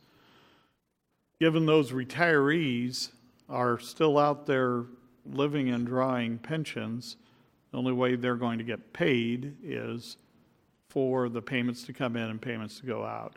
And to advocate to protect against the their member, their retired member, I imagine CalPERS would sue us. So far, I'm not an attorney. My understanding of the court cases so far have held in situations where there is a potential reduction in benefits to the retired employee, that the courts have held what the retiree was promised as at the first day of work as they began their work, whatever was promised to them as the retirement benefits, therefore they made their career choice accordingly. The employer needs to stand up behind that. So I'm expecting, number one, CalPERS would sue, and number two, I think the likelihood is they'd prevail in that lawsuit. And if I could add that a little bit, I've only been told this. I have not verified it, but I'm sure we could verify it. The city of San Bernardino is in a lawsuit with CalPERS right now, and the cost of the city of San Bernardino is $17 million and counting. So that's one of the consequences. Exactly. So I just wanted that to be vetted for the public because I've been asked that question and I've vetted it, and it's not in my nature not to pay a bill, but the upset level that I've become with CalPERS mismanagement causes me want to consider just how do we walk away from CalPERS. So in doing my research on possible solutions to address our unfunded liability with CalPERS, I came across what is called a pension obligation bond. And pension obligation bonds would provide the city with a fixed interest rate and a known cost that we could budget for the CalPERS debt, and reduce the uncertainty and the fluctuation that is presented to us by CalPERS, not just now, but very much likely within the next year or two, they will come back and adjust it again, and we will be at their mercy because we have no control over CalPERS, and the state legislature appears not to want to take a position on changing the management at CalPERS. Obligation pension bond, however, in my research says you have to have the guarantee of an ability to pay that bond back in order to issue one for this size.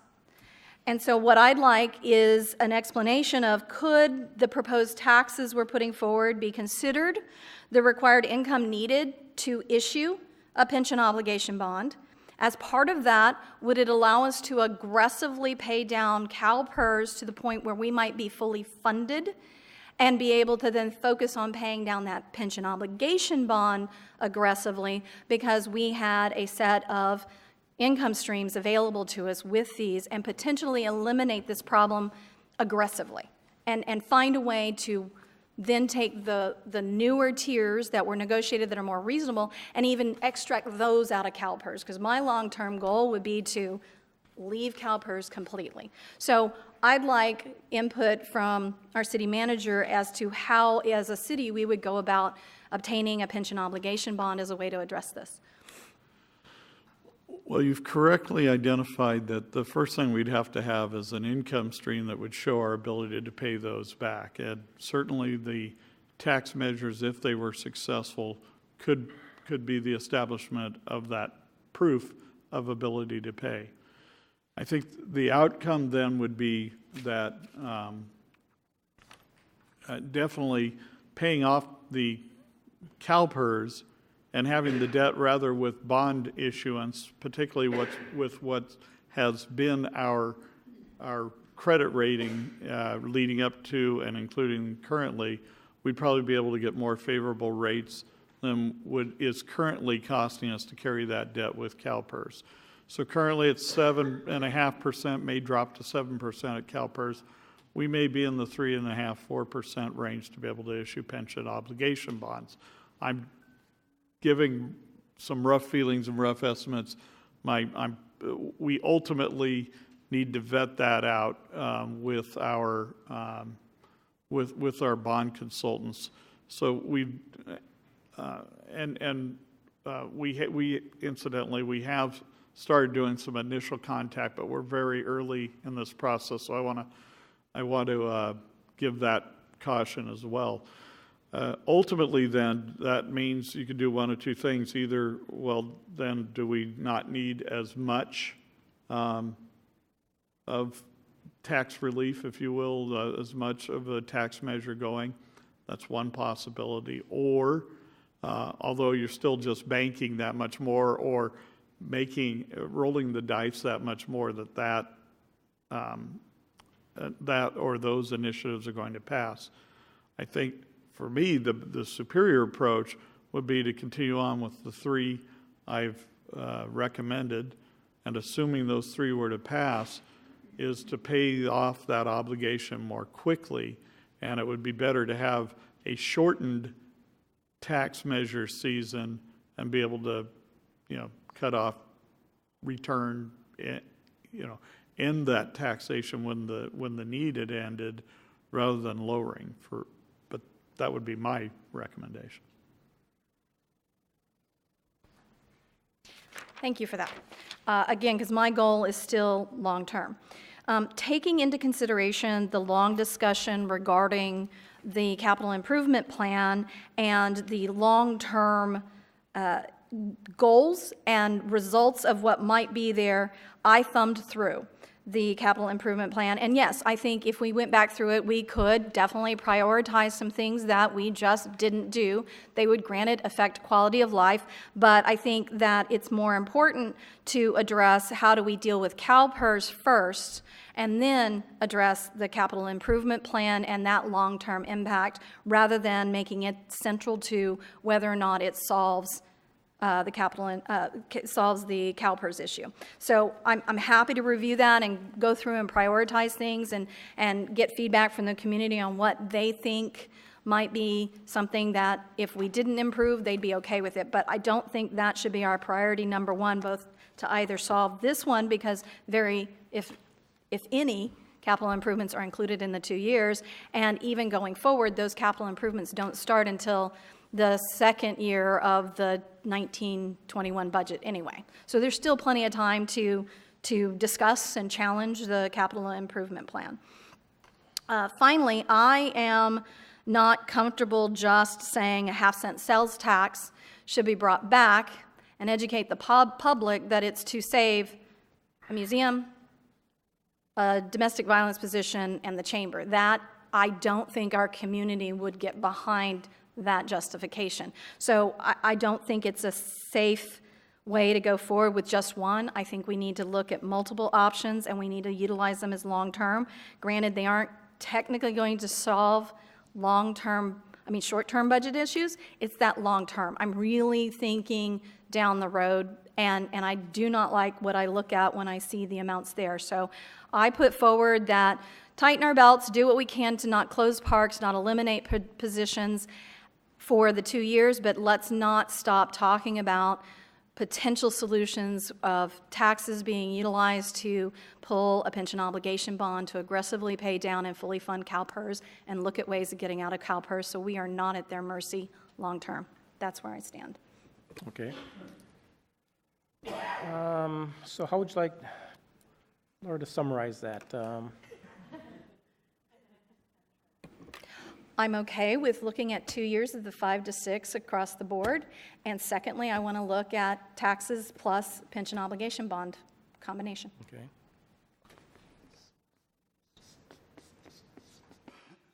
Councilmember Starbuck.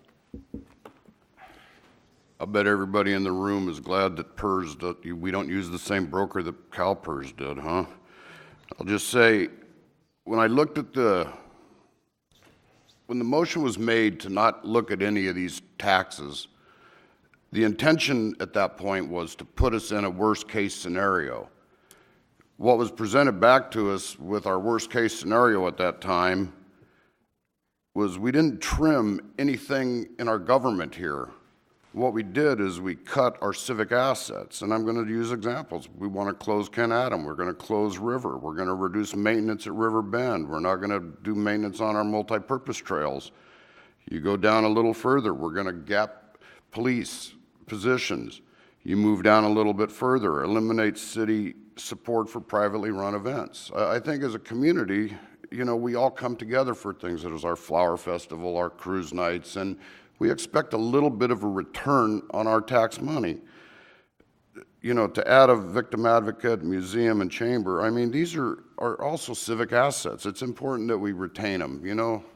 It's like somebody had stated, who wants to go to a town where the museum's windows are boarded up? Can we, you know, can we afford to have a chamber that's not active? No, I mean, it's just, I was looking for deeper, harder results, not things that everybody in the city expects and wants.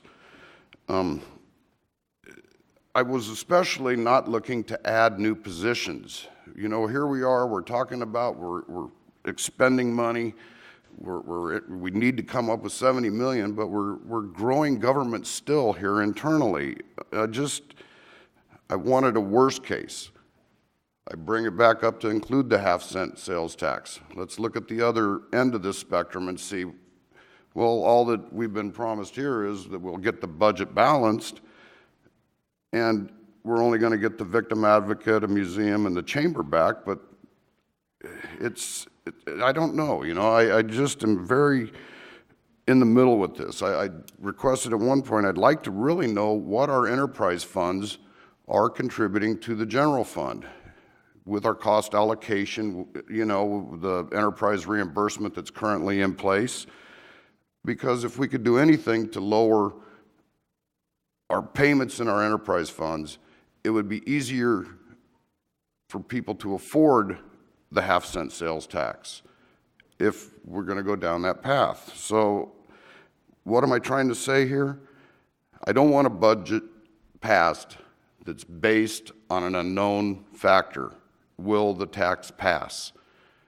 I was really looking for a balance. I feel as a city and a governing body, if we're going to ask citizens to contribute 50 cents out of every 100, that we should be able to match that plus. And that's, I think with the 5 to 6% across the board, that would probably put us in line.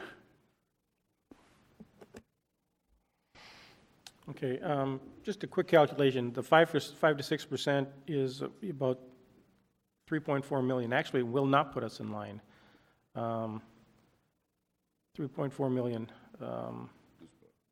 This budget, yes, but it does nothing. Councilmember Mosby. Yeah, but that's what we're focusing on this budget, and if we want to look further on, I mean, the book does have some tables and charts and graphs in here referencing 10 years.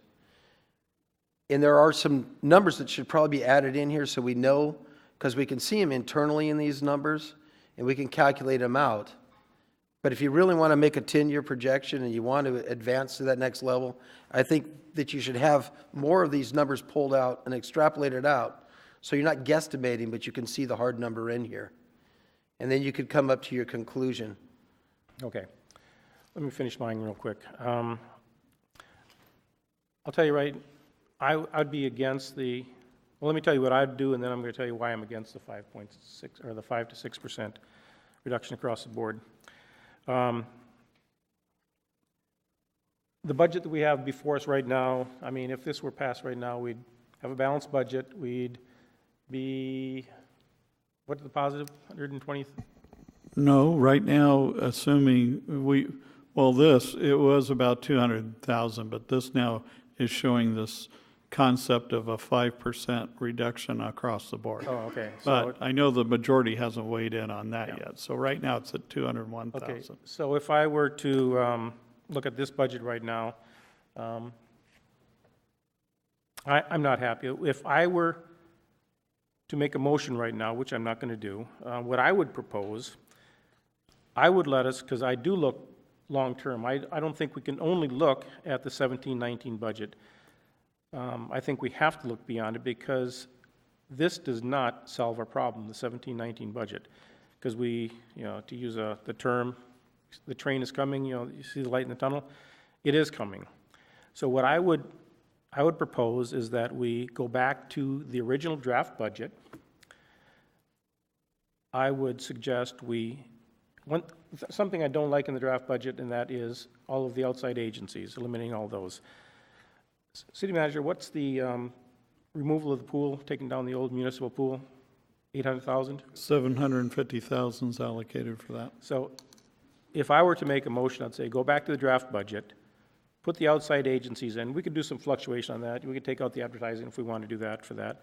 The municipal pool, we all want it down, okay? It's been, everyone's complaining about it except for one person. One person came to me last week and said that their children learned to swim in that thing, and it'd be a shame if we take that pool down, so, yeah. But the majority of us and people would like it to be down. So if my suggestion would be to go back to the draft budget, put the outside agencies back in, remove the aquatic center out, pass the draft budget. Yes, go ahead. That, you'll be imbalanced with what you described. Because the $750,000 amount is based upon a borrowing of a bond for that particular purpose, and we don't have to borrow the bond. We can leave it up, but that doesn't make the money available. Then we can't tell the bond issuers we're borrowing this to tear down the pool, and then take that money and give it to outside agencies and not do what we told them we were going to do. My mistake. I misunderstood. I thought that was coming out of the general fund, which it isn't. It's a bond. Okay. Well, it ultimately is getting paid, but so what we could reduce, it would reduce the current payment on that. So there is some dollar amount, but it's not enough to cover the funding of those agencies. So for instance, if the stroke we were going to have over the 2-year period was something, I think like 140,000 or something like that, seems something like that. So it would free up some general fund money. It's just not enough to cover what you're describing. So then what I'd do is take whatever was freed up, I'd use that to help fund these outside agencies. Take us through these 2 years. And then people have said, what's the plan B? Okay, the plan B is immediately after we pass this budget, we start looking at things like the 5.6%, the pension obligation bond, start looking at things like that to have Plan B ready in November of 18 if the taxes don't pass, or any portions of them. If one passes, if two passes, if three passes. So we'd have a Plan B ready at that time. But at least then, we're avoiding the disaster that we see coming, that we know is coming, in 2021, 22. That would be mine. Now, I want to just quick address the reason I would be against right now, the 5.6%. Some of us have said that it's unfair for the community to be paying for this with the increased taxes, the TOT, the utility tax. We've got to put it back on ourselves. I want to remind everyone that our city employees, are residents. They are residents. The majority of our city employees are residents of this community. They'd be paying the 0.5% sales tax, they'd be paying the utility bond, they'd be paying the, what's the other tax? Yeah, well, not TOT. Not gonna be Their paying visitors TOT. would be paying the TOT. So they'd be paying it. But we have to look back. In 2008, when we went into this recession, our city employees were on furloughs that resulted in approximately a 20% reduction. They were working 4 days a week. A reduction, it may not have been 20% across the board, but a significant reduction for, I believe it was up to 4 years. For 6 years, they went without raises, period. For 6 years. Then just a couple of years ago, we gave some minimal raises to our employees, but they still have not caught up to what they should have been making if they had been receiving wages or salaries in the past. So our city employees have suffered, and they've paid quite a bit of debt. Now to throw it all back on them is not fair. The taxes is going to penalize our city employees as well because they are residents of this community. It takes the pain that we are all suffering and it spreads across the entire community, not just on the backs of our employees. That's why at this point I'd be against the 5 to 6% across the board in general fund. They've paid their dues. Okay, so we all sort of said what we would do. At this point, I mean, we can start working. We can start working with the city manager. City manager, you have something to say? Mr. Mayor, thank you. I wanted to introduce one more concept, and this isn't about budgeting and how we balance the budget. And obviously, there's work to be done, and we need to continue working. But noting how that we are now this many weeks and sessions into this, and basically we're down to our last full budget session, and then we have a part of a council meeting that we're going to be considering the budget, and we're coming up against a June 30th deadline date to adopt something. I had a discussion with the city attorney and just want to offer as an option to you and for your consideration the concept of adopting a continuing budget resolution that in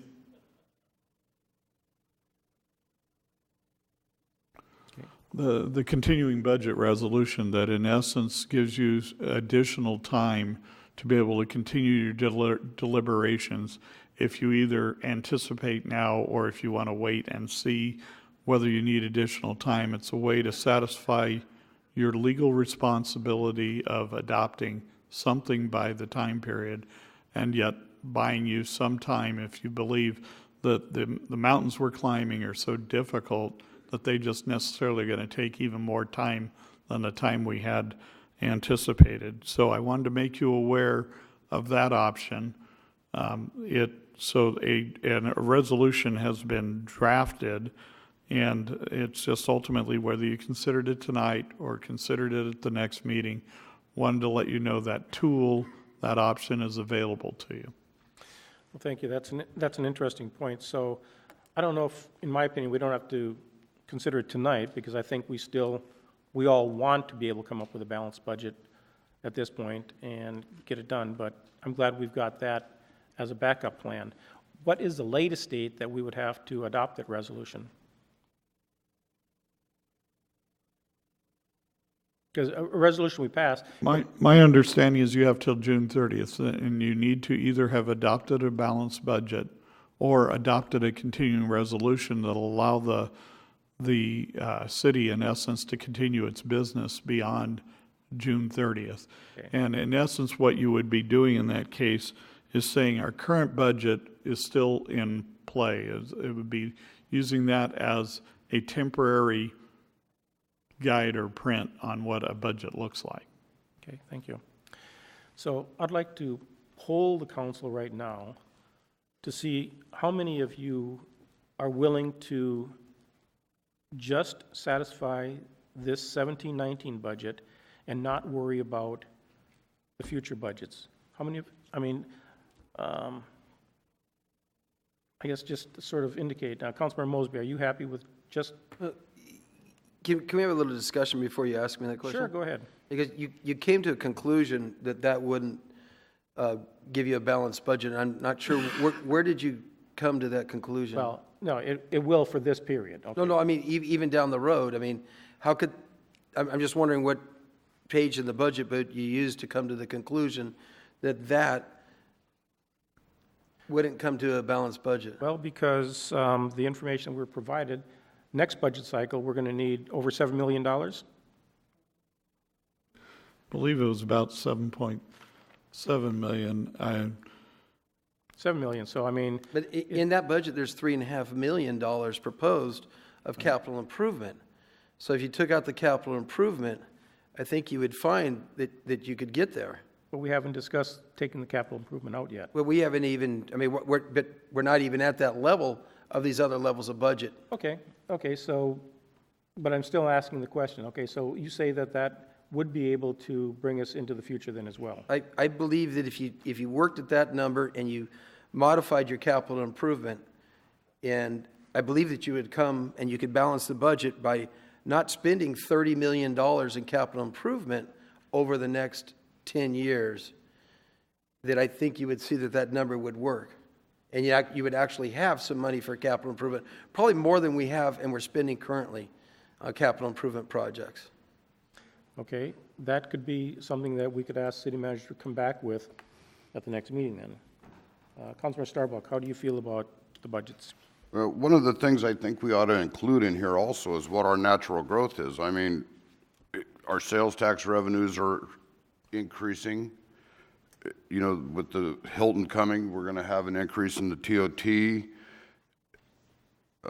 Our enterprise funds are getting better, meeting our reserves. So, I mean, how much are we going to forecast out next year that we're going to have 400,000, 800,000? I mean, that should be brought into this equation also for the, 18, 19, 19, 20 budget. What is our natural growth going to be at that point too?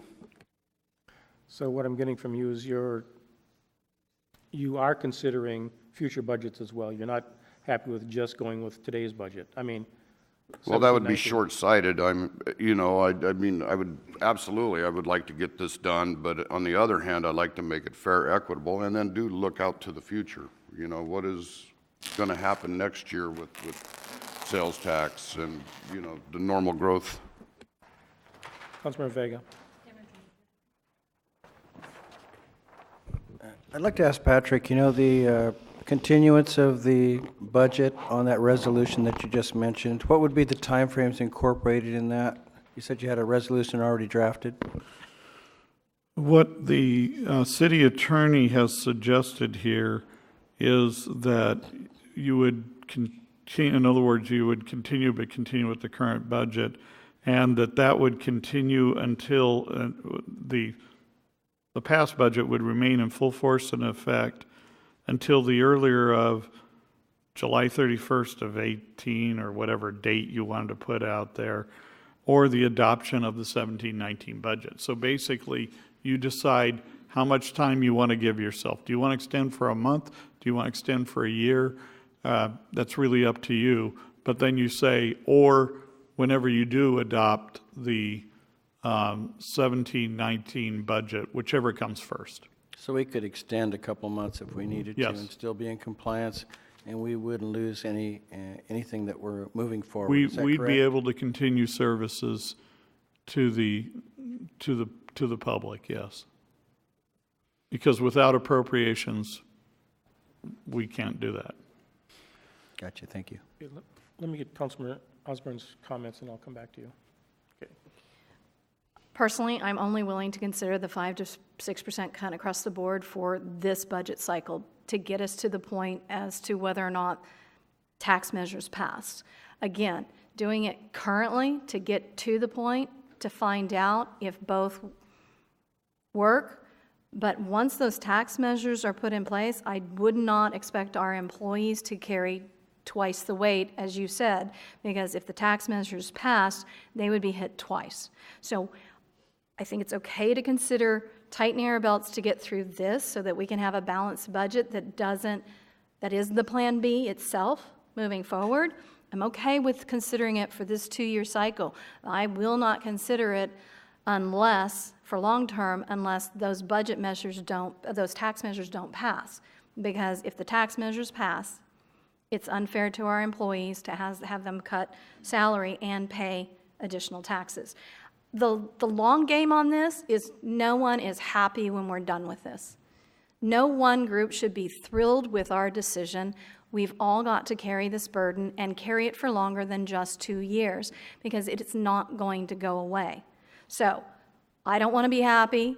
I don't want anyone to be happy with the solution. I want you to be committed to the fact that we as a community want to move forward instead of ignoring what this problem is. And that's the bigger discussion we need to have. So again, immediately, if we don't want to depend on taxes at the end of this to solve this, yeah, the 5 to 6 across the board for these 2 years makes sense. But it does not make sense to leave them in if those tax measures, which we should allow to be put on the budget and allow the public to make that decision, if they want to self-tax and dig ourselves out of that hole, because I'm going to be paying them too.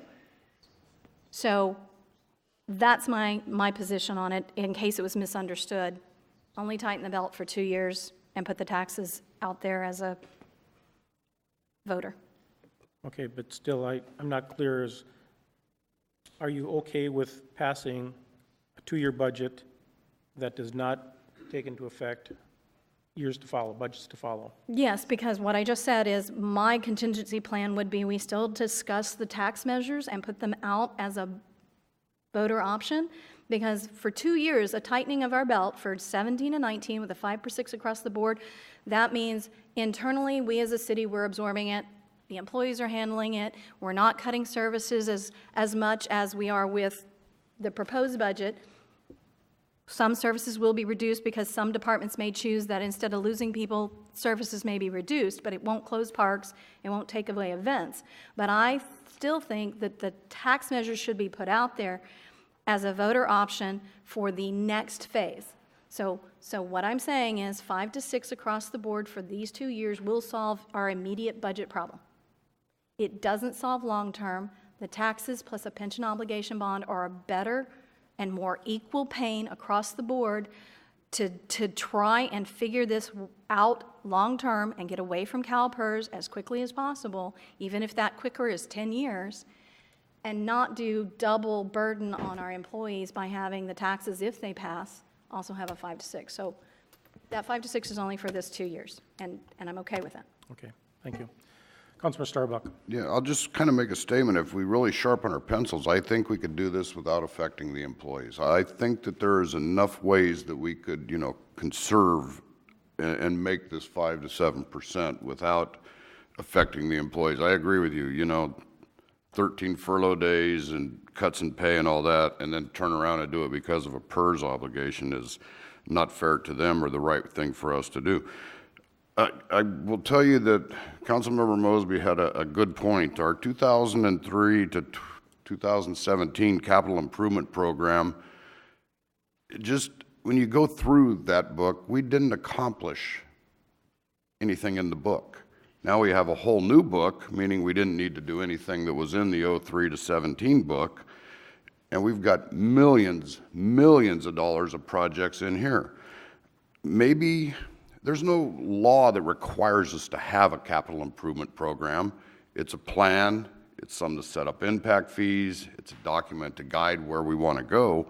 But maybe in our situation, we should call something called the maintenance improvement plan, where we don't need to budget for millions and millions of dollars of new projects, but fix what we already have. So I think at a further discussion later on, this might be a way to trim down budget funding, because when you do go through the budget, you will find millions of dollars of capital improvement.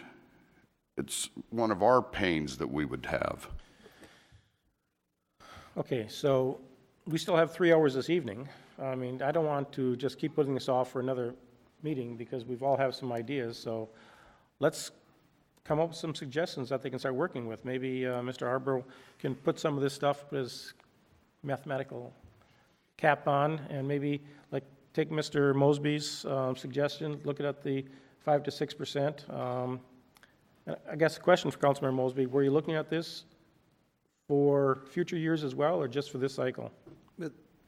I believe an option to look at is on the table on, because I believe that's the only place we have a 10-year projection drafting out numbers, and the PERS is on page 138, I believe. So a modification and adjustment of page 138 with not assuming the tax passes, and if you put the table together with 4%, a 5%, and a 6%, and seeing if that can, holding off the bottom lines of the capital improvement, and if there's money left over, of course, it can be down there as the leftover portion, but not incorporating the capital improvement portion in this, and seeing if a 4, 5, or 6%, seeing how that would work. So it'd be basically 3 tables on that. But I had some other items that I felt needed to be gone with, to brought into play. Councilmember Mosby, I'm sorry to interrupt you, just one for clarification.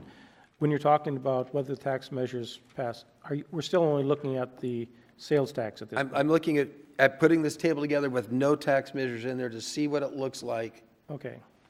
Okay. With that reduction in the single year and carrying it over, not 4 or 5% each year you're reducing, but that reduction that you did there, you're carrying forward, you're not adjusting back up to the number that you have there. Okay, so, Mr. Weimiller. I didn't want, no, he's not done yet, sir. Go ahead. Mr. Mosby, do you want to complete your comments? I wasn't interrupting you, sir. I do have other variables that could go along with it, but I guess that probably wouldn't,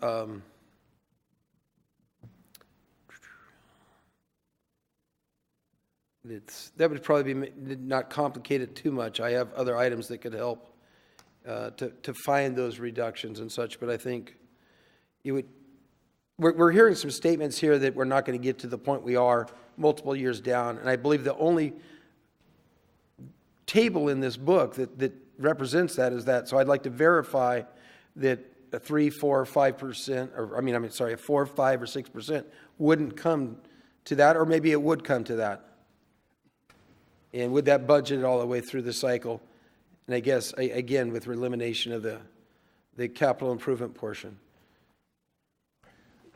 So for clarity, Councilmember Mosby, you're asking for us to tighten our belts at several different percentage levels across the 10 years and look at it that way?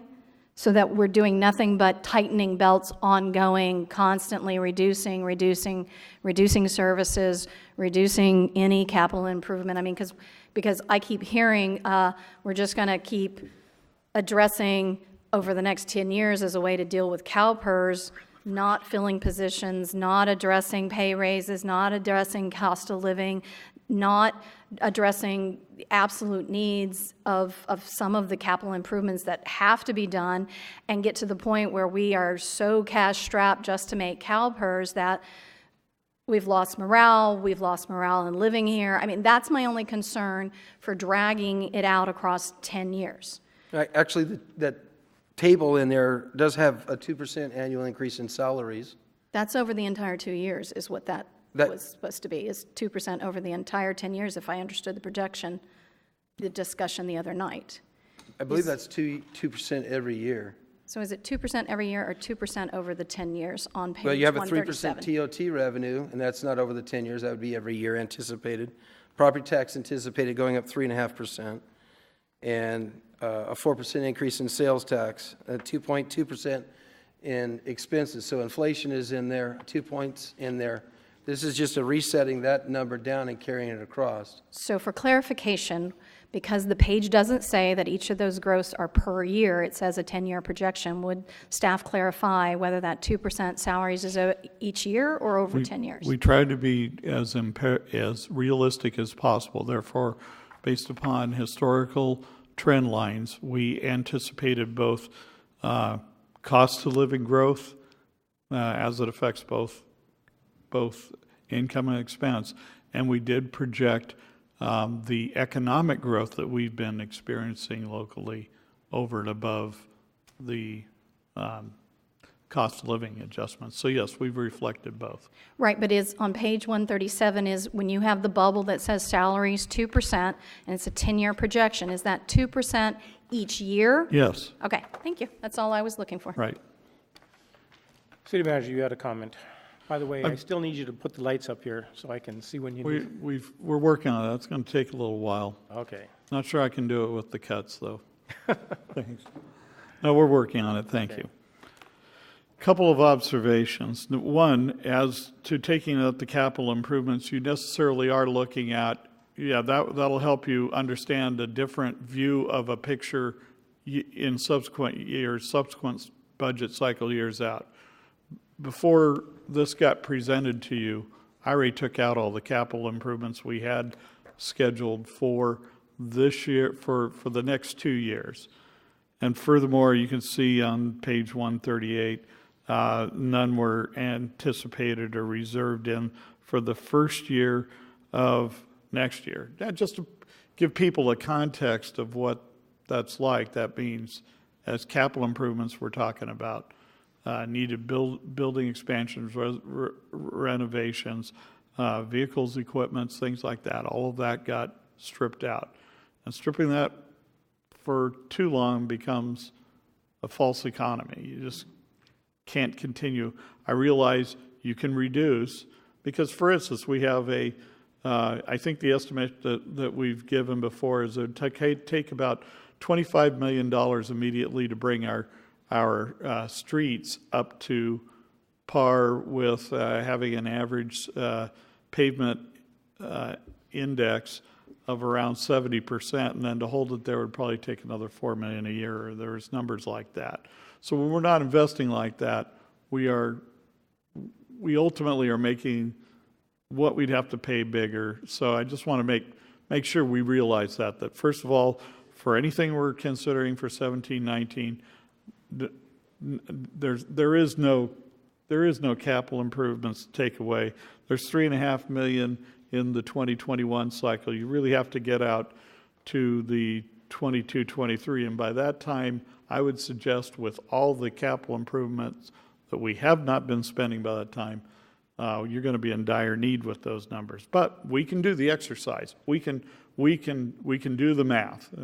That we can do, and however you ultimately decide as a group you want to see that math done, we can do it. Likewise, and I wanted to really address this idea of like a 5% or multiple tiered percentage across the board cuts. We can do that math too. I would be presenting to you something that's not plausible or real if I merely took all the line items of the general fund and reduced them by that percentage amount. So I wanted to clarify across the board. We usually, it sounded like to me, or maybe sometimes what people mean, and might not have been what you all meant, but that sometimes looks literally like every line item, and we're going to reduce that by 5%, 5%. Everybody's taking 5%. And I'm sorry, it's simply too simplistic. We could say take 5% as a whole as a target, and we want to see that many cuts. And we'll work with an understanding of what your priorities are as to where that money absolutely comes out of. And we'll try to make that as much across the board as practical. But, there are things like if you have an insurance premium cost, we can't go to the insurance company and say, hey, we're only going to pay you 95% of the premium, as an example. We can't do that. So money's got to come from somewhere else. We've got about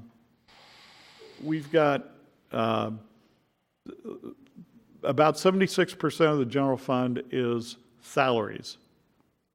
24% therefore is purchases. So we either, if we're not touching salaries at all, then we're really talking about a 20% reduction in purchases and what we purchase. And we may not be able to do that, like fuel. We can't do our services without buying all of the fuel we need, not just 80% of the fuel we need. as an example. So, and if we then are impacting salaries, first of all, we do have existing agreements we have represented workers, and so it's not just like we can go cut. We'd either need to go through additional negotiations. I may get into, there's some empowerments I have for doing some layoffs and or furloughs. I agree with Mr. Starbuck. That I don't think this is the sort of thing we put on the shoulders of the employees, other than what we do as members of this local society and what I've suggested there. That's where we'd bear those costs. But they didn't make those decisions, and they didn't. They are kicking in. They've given and they've given, and they're still giving. They've been part of the solution already with this unfunded liability. And if we did have to lay off, the people we're laying off are the newer ones that it's not the impact, the biggest impacts that we're having with the retirement fund. Additionally, if I've got two people that are pretty identical and they're in the same job classification, one happens to be in the general fund, the other one happens to be over in one of the enterprise funds, are we cutting only the general fund person because they happen, sucks to be you. You're working at the wrong desk. If you worked at the next desk over, you'd be fine, but we're cutting you. So all of this just to say, I'm not trying to make this more difficult than it needs to be. I'm not trying to make it more convoluted. I'm not trying to talk you out of going through the exercise. It's a worthwhile exercise if that's what you want to do. I just want to make sure we understand 5% across the board is the across the board part's the one I'm struggling with, because we just can't simply hit every line item and reduce it by 5%. That would be the easy math thing to do. Spreadsheets are wonderful. We could have that cranked out tomorrow morning. It wouldn't be realistic in what we would be showing you. We really have to give it some thought, and ultimately, so there'd be some discourse of where's your priority? Do you want to get rid of this or get rid of that? Councilmember Mosby. Available tomorrow morning, Dean. You're pulling a late night. I'm not here tomorrow. My daughter graduated today, and I've got family coming in. And no, we really running the math though is very simplistic. In this situation, there's some positions as they come available, they come open. I believe we need to look at. We brought in a lot of new positions last budget cycle. I believe you need to look at that. Some departments might be able, because a position is open, could be larger than the 5%, but as an averaging across, that's the goal, is an averaging across. But we have some maybe have become obsolete, and most likely we don't want to get rid of the employees. If there's another opportunity for them, you want to go there. But there's some positions out there that maybe that's what I'm getting at here. Right. Obviously, we can't go and chop off 2 fingers off of this and that. I understand that. Right. Okay. So that's what I'm getting at with that. But that's great. To see the numbers of it and see if it's a goal that can work. Mm-hmm. That's what I'm looking at. Sure. And in talking to people, I think a lot of people would like to make sure, a lot of employees, my goal is to make sure that PERS is funded. Mm-hmm. That's what my goal is. Again, it's not to go with a hypothetical potential tax they want. Mm-hmm. We need to get down to the real nitty gritty if they don't pass, if they don't go on the ballot. And that's what I'm putting on, and I'd like to see if the numbers can work. Sure. And I don't want to discredit that at all. Like I said, I think that's a valid exercise to go through. I just wanted to make sure we knew what we were talking about, because there are people, when you say 5% across the board, like I said, we could run that math now and have it for you in seconds.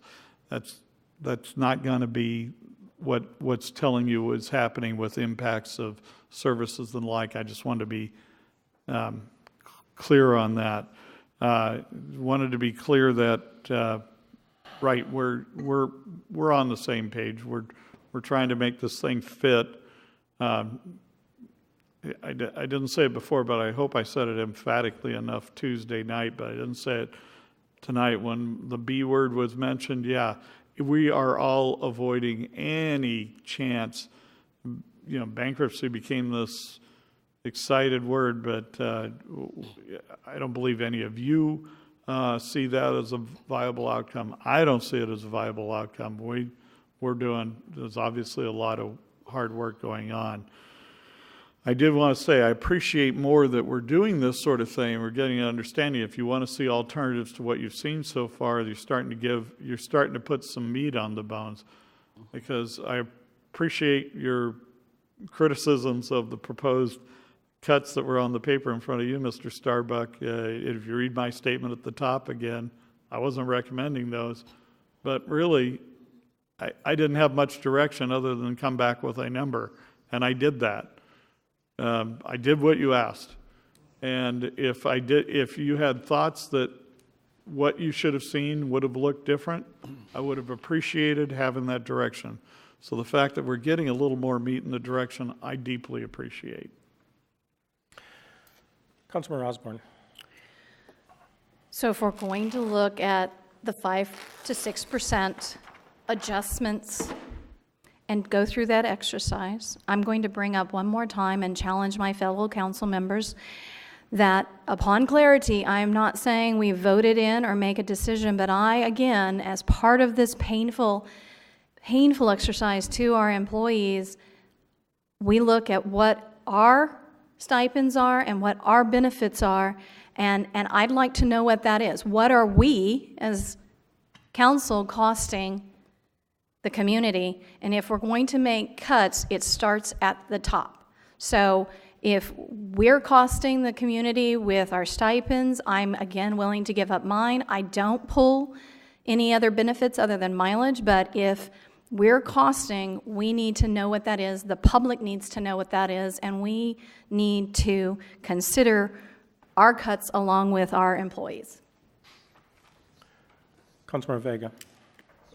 I didn't realize when I asked the question to see these lists again, it was going to cause us all to work together. So I think this is what everybody wanted, actually, for us to come up with a solution. And I actually feel like we're being productive. I think that I think we should take a look at also the alternative that Patrick brought up as far as a resolution. It looks like what we're doing again, okay, we're always faced with time frames and we have to do it by this date. And if we have an alternative to buy ourselves a month or two and do it right and make sure we're not making hastily choices, so that we're not making the wrong choices that would be a detriment to our employees unnecessarily. I think also it would be nice with that to find out exactly with the pension obligation bond, is this a long process? Is it years down the road? I think it's an excellent choice for us to be able to finance this thing out instead of having pain every year and always with the increases. We also know that there are certain people on our retirement rolls that are probably not even included in these numbers. And these are people that we don't know. They were employees that once upon a time, and they're somewhere, and one day they're going to pull retirement. They're eligible, okay? So I think these are unknown numbers somewhere that we also need to make sure that we're providing necessary funds in the future. So again, I'd like all of us possibly to consider a resolution that would buy us just a little bit more time if there's not an excessive cost to doing that. Because we're being pushed by this June 30th deadline. Unless council thinks we're going to come to a resolution on this and we're going to get all the information necessary to make a good decision by that. I know we have a busy month also, but it's really not necessary for us to be beating our heads against the table here with a resolution like that. So I'd like that considered. Councilmember Vega, I agree with you. We should have that as an option. And that's why, before we end tonight, I'm going to ask us to consider bringing back other options. Just options that that I'd like to see us put back on the table, and that is the other two tax options. You're right, we need options. I think we all want to resolve this by the end of the month. Actually, we're sort of required to do it, but we have a little clause to get out of it. So yes, having that as an option is good, but I really believe if we're going to resolve the issues, we should have all of our options on the table. And then two of the options we took off the table are the other two taxes. So before we're done this evening, just so you know, I'm going to make a motion to just ask us to put those back on the table. Not that we're going to be considering them, or not, yes, we would be considering them at some time, possibly. It'd be a possibility. Okay, Mr. so, Mayor, go ahead. Could I add one thing? I said, so would it be premature to ask if that option is actually brought to us so we get that stress off the table? There's nothing that says we can't adopt the budget by June 30th. Is that correct, Mr. Weimiller? You mean if you went ahead and adopted the resolution, could you still adopt your budget? I mean, we could still look at Yes. these timeframes, but I'm trying to get the pressure off. We're over here Right. June 30th, and we got to do this Well, and do that and whatever. even though I offered it up before the most recent discussion, from what you've said, like looking at that 5% across the board, if we were just strictly doing math, we could do that very quickly. If we're looking at it meaningfully, where we have to go through and really figure out how we're accomplishing 5%, I'm doubtful of my ability to bring that back to you by June 20th. So since the time, at the time I first had mentioned it, I don't know, an hour ago or whenever it was, at that point, I just wanted to offer it as option. I've moved based upon your discussion to making that a recommendation, because the things you want to look at, like pension obligation bonds and the like, if that's going to enter into your decision-making at all, that's definitely going to take a lot more time than we have between now and June 20th or June 30th if you're adding additional meetings. I'm not trying to extend any pain. I think that we can make a decision, but I think that we're all working together, going in the right direction to vet these things out. So I don't think that we have to be here till 11 and 12 and 1 o'clock in the morning every night if we can. And we make better decisions when it's not as late all the time also. So Amen to that. Okay, so Councilmember Vega, if you'd like to make a motion to have them bring the resolution to the meeting on. Actually, the attorney has advised that the agenda is adequate for you to be able to adopt the resolution tonight. Tonight. Okay. I guess. You wish. Okay. Okay. I guess with me, I'm okay with making the resolution, but I'd like to kind of. Do we get a consensus of how much time we think we're going to need? Okay, or do I just make this and see? I don't want to shortchange us at the same time, but again, I think we should be able to speak forthright on how much time we think that we want to buy, and what's the impact on. Is there an impact there, a negative impact monetarily for doing this? Not that I'm aware of, sir. So I'm just trying to make sure that we have the time to make sure that we vet these and you guys get proper answers to your questions. If there's no negative, I mean, do we need a month, 2 months? What do you got? 30 days more, 28 days? I mean, if we go by the end of July, would you prefer the end of August? That's basically, and I'll make the motion. Okay, so I think you asked the right question. Is there any financial penalty? The answer is no. If we pass the resolution, or if we adopt the resolution, and we don't need it, if we come up with a balanced budget, there's no harm done. So you're right. Yes, sir. It's no harm, no foul. So I'm going to take Mr. Mosby, and then we'll come back if you want to make that motion. Okay, Councilmember sure. Mosby. What's the resolution that's on the books? Is say we made something taking us to the end of July. If we found out we needed longer, can that be extended to that time, or is it something that we have to set? You need to adopt the next resolution. Another resolution to carry on. Extend it beyond that. Okay, so we're not tied down to exactly, okay. So if you want to make that motion. Okay, I guess kind of winging it on this one. Do we need 30 days or 60 days? By the way, did you want to review a draft? The clerk Yeah, has a copy of the draft if you wanted to see what it looked like. Absolutely, yes, sir. Maybe we could take a couple-minute break or something. And I would just point out the date that's under small letter I in section 1 is what you'd adjust to be whatever date you want. So it says right now July 31st, 2018. I think he meant July 31st, 2017, with the idea of that would be 1 month. Or you can put in whatever date you want there. And at any time, it's that date or sooner if you were to adopt your new 17-19 budget sooner. Okay, so while we're reviewing this, let's take a 10-minute break.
Okay, if I can get everyone back in their seats, we're going to call this meeting back to order, which it probably never was to begin with, but that's okay.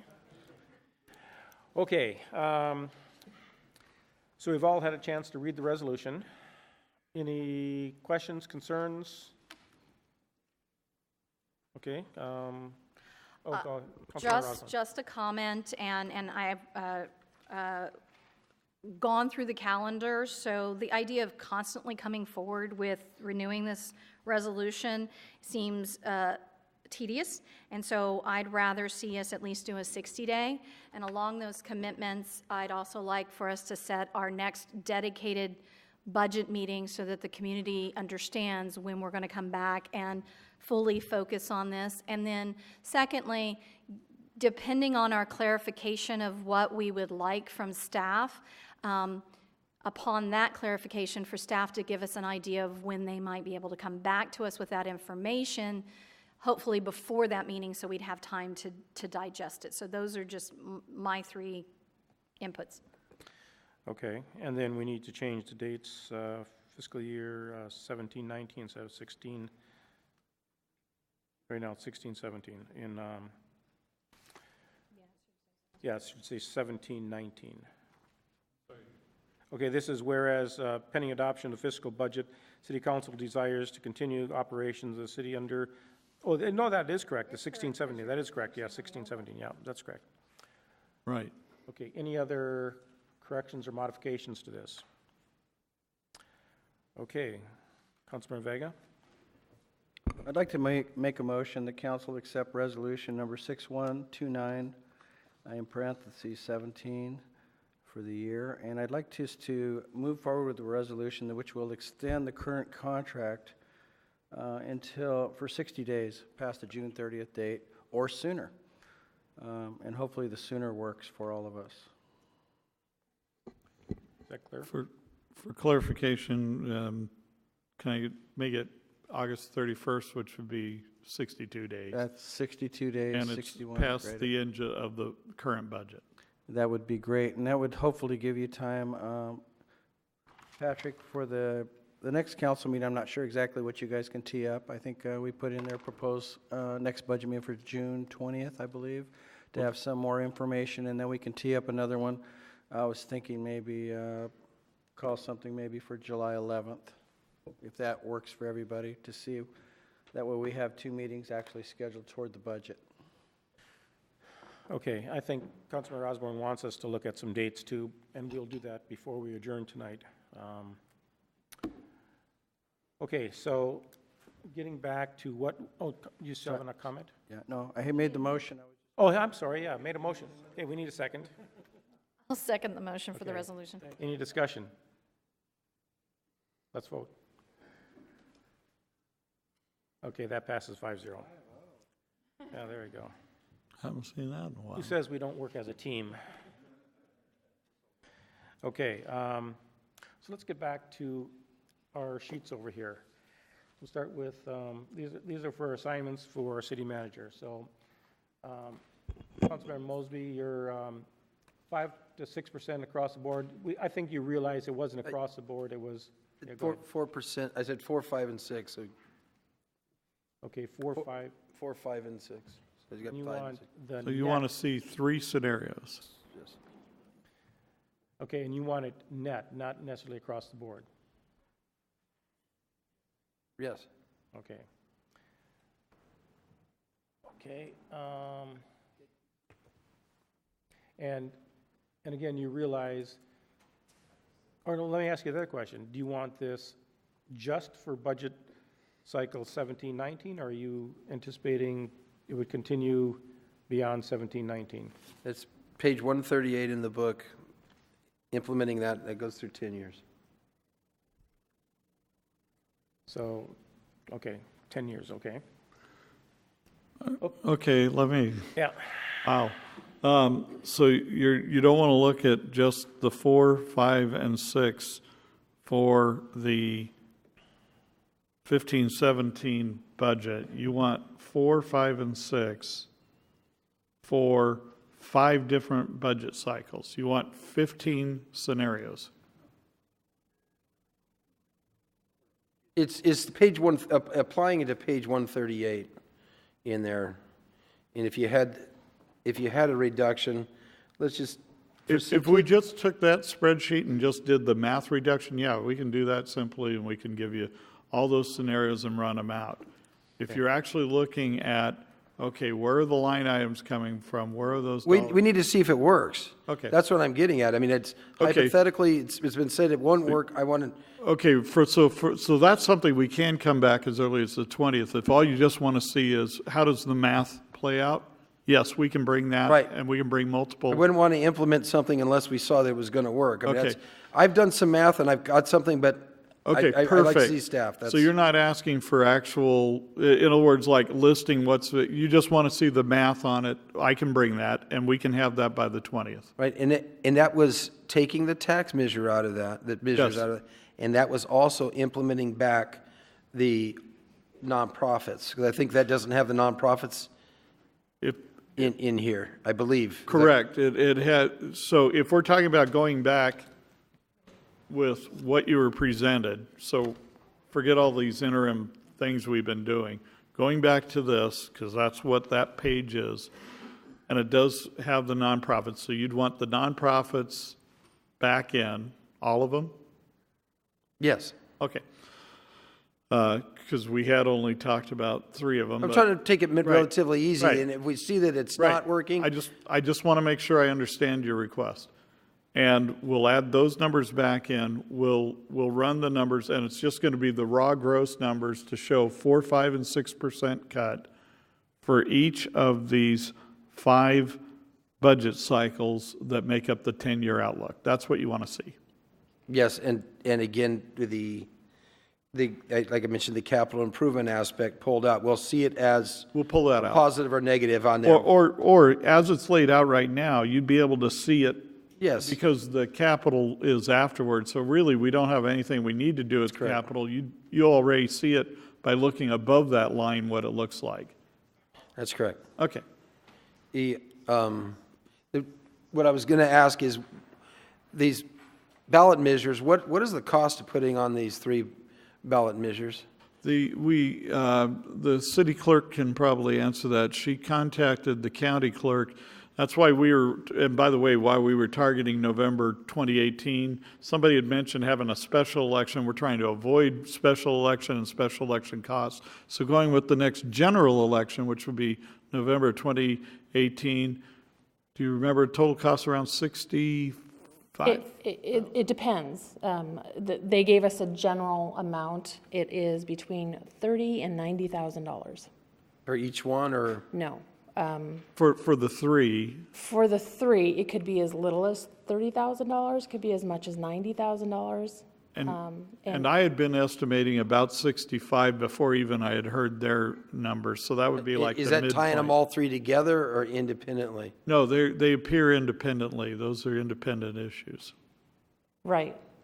3 ballot measures. There is no definitive way to give you an actual estimate.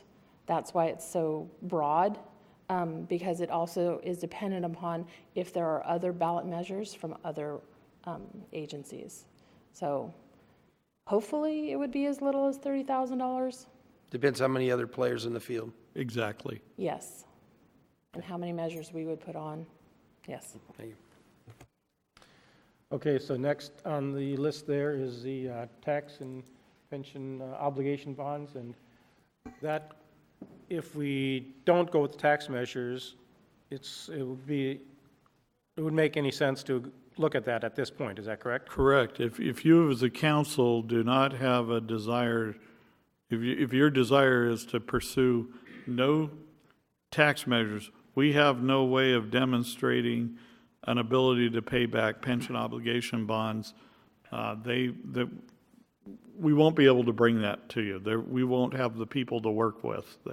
It won't exist. And the only way we'd look at that is if the tax measures passed.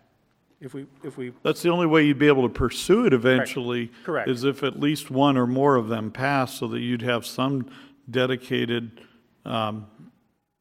income stream that you could point to. We don't have that right now. Okay. So we wouldn't pursue it if we did put tax measures on there, we wouldn't ultimately have an issue until after the tax measures were passed. We'd be able to work with people in the meantime, but with consultants to get an idea of getting things set up and then wait and see if they pass. But if you don't have the dedicated income stream and you're not trying to accomplish it, none of the work's going to get done for you. We just forget the idea of pursuing a prevention obligation bond if you are not going to have any of the tax measures on the ballot. Councilmember Osborne.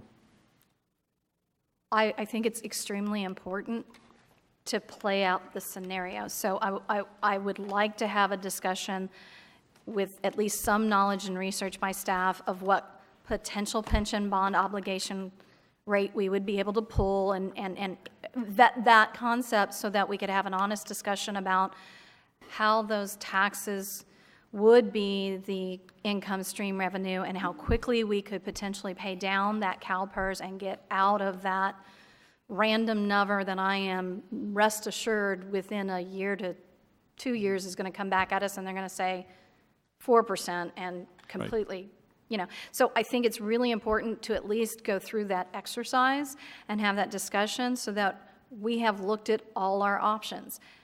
Because for me, that's a long-term win-win.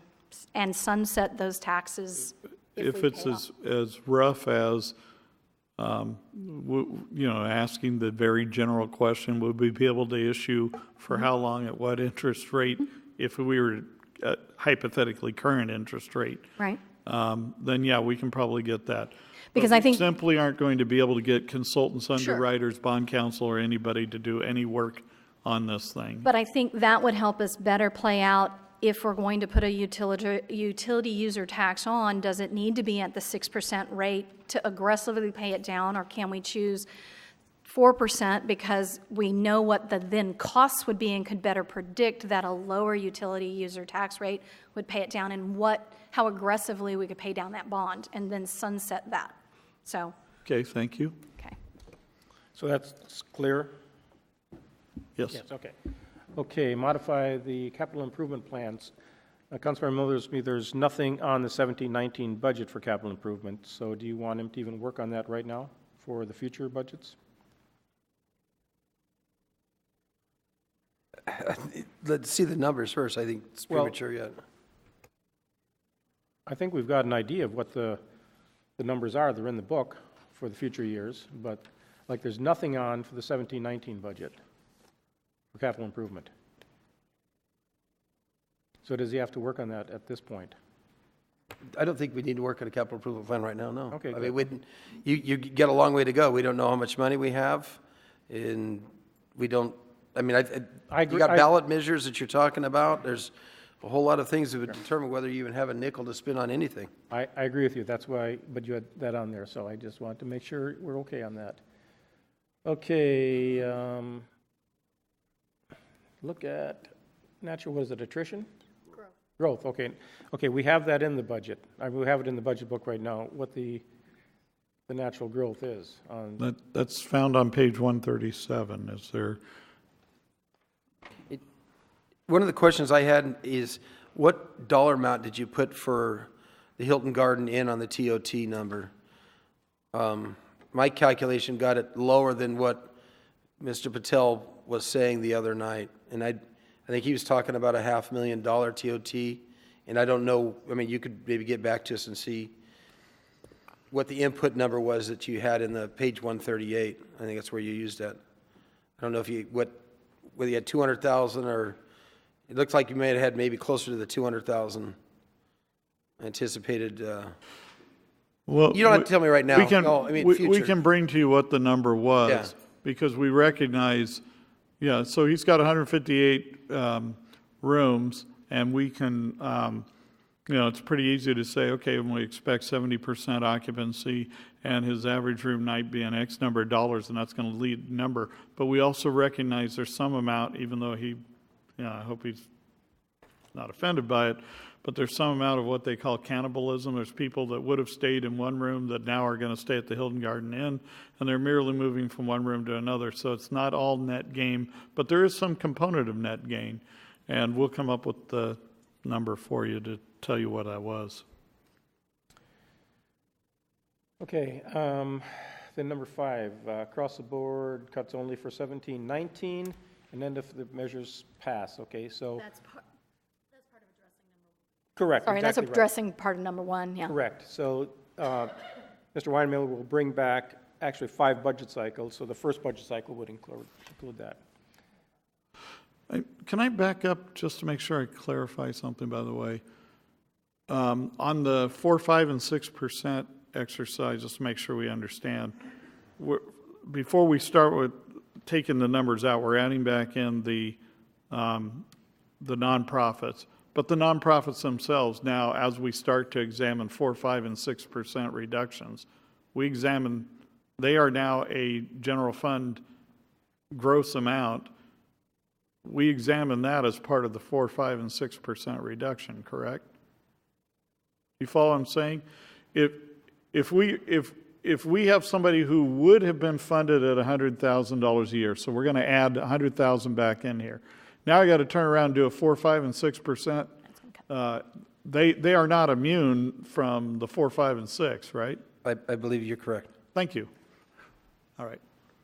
Okay, new positions. So, Mr. Mosby, you're looking at a budget without any of the new positions that have a cost associated with them. Positions that are there with no additional cost. Let's get back with the numbers before we necessarily go to that. Let's get back with the chart before we go there, because I think that would be, okay. If we see what that is, that would be the target numbers. So if the 3, 4, if the 4, 5, and 6 number works, those might be some of the targets that we look at. Okay, so no assignment for the city manager with item number 6. And attrition is already calculated into the budgets.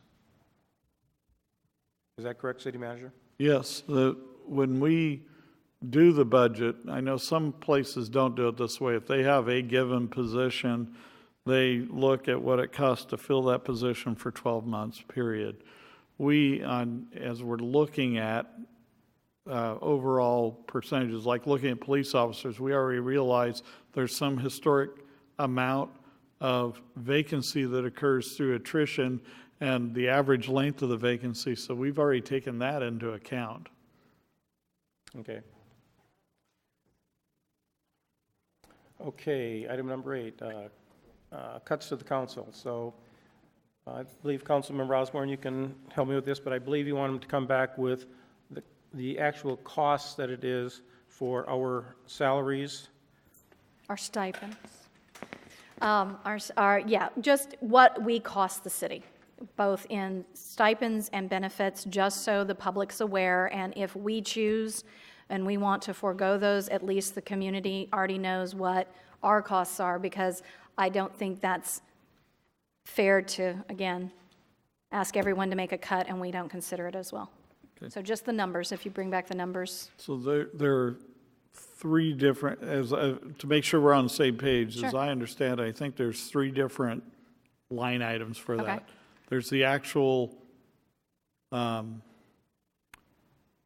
salary, if you will. Salary stipend, yeah. So, yeah.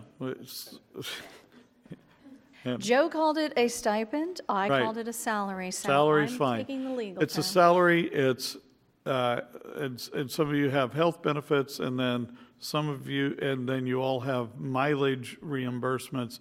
You want to see all 3 lines or just part of? All 3 lines, because that allows us to better have a discussion of what we might consider foregoing as part of these cuts that we're asking the rest of the employees to make. Councilmember Mosby. Could you break that down to what is general fund and what is enterprise? Yeah. I believe it's about 60% is enterprise I was funded. going to say, I think I don't know, do you remember? I think they're like 37%. you're right, I think maybe it was 48%, that's right. I think it's 48% of those numbers is general fund, 52% spread other places. We'll verify that for you. And then also, we need a clarification, because as it was pointed out last time, we cannot adjust council salaries midterm. So the process from the city attorney, the process, if one of us or more of us or all of us want to forego our salary, how that gets back into the general fund. Right. Yeah, that's correct, because you can't. We cannot adjust. You can only you can only adjust for the next time, but you can make personal contributions, I guess, or whatever. But I'll have the attorney clarify that, because that is a legal question. Better that he tries to voice that than me.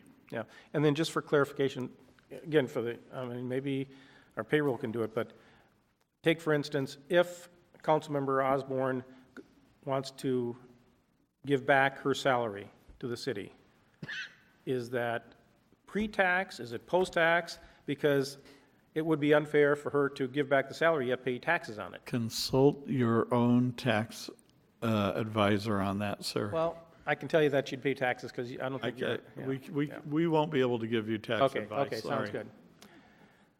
Okay, and then the next one is, bring back, okay, so I'm going to make a motion, because we've said several times, we've talked about the ifs and nots and leaving all of our options back on the table. I'd like to bring back that we can leave it on the table right now as an option, bring back both for possible consideration, the TOT and the utility tax, just to have it on the table as a tool. Just like the resolution, we said it's a tool, we may want to use it. So I just wanted to bring it back as a tool for an option. So that's going to be my motion, to bring back that as an option if necessary, and that'll be my motion. Councilmember Mosby. I mean, we still have the draft budget book. It's incorporated in here already, so you already have it. But no, we can't consider it because we as a council took it off for consideration. So for future meetings, whatever future meetings we have, we cannot consider that as an option unless we bring it back as a possibility for an option. I'm still premature with that. I'd like to see the numbers. It's still premature for me to go along with that. I need a second anyway, so do I have a second on that? You have a second from me because I think it's an important part of the discussion and making a decision on going forward to do a pension obligation bond. So for me, it goes part and parcel, so that would be why I would support bringing them back to the table so that we could continue having that discussion. Okay, and again, it's not that we're going to ask the city attorney to put it on, our city manager to put it on the ballot. It's just that we have it as a tool so that if it comes to, the 11th hour after 60 days and we have nothing, we don't have to, because right now we couldn't even discuss it if we want to, because it's not as an option. So that's what I'm asking us to do, just give it to it as an option. So if there's any further discussion, otherwise we'll vote. Let's vote.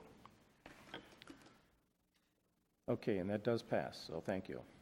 Okay, so the TOT and the utility is back as an option for the public's information.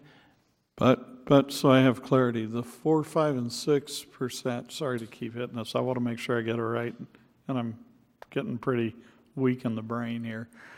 The 4, 5, and 6, though, assumes those tax measures are not in, just the 4, 5, and 6% cut.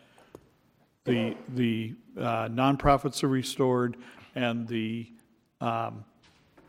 tax measures are not in the number, right? Thank you. Is there anything else we want to discuss tonight? We still have 2 hours. Okay, so let's look at our calendars. Oh, Councilmember Osborne. I was going to bring up next meetings. Okay, so let's look at our calendars. So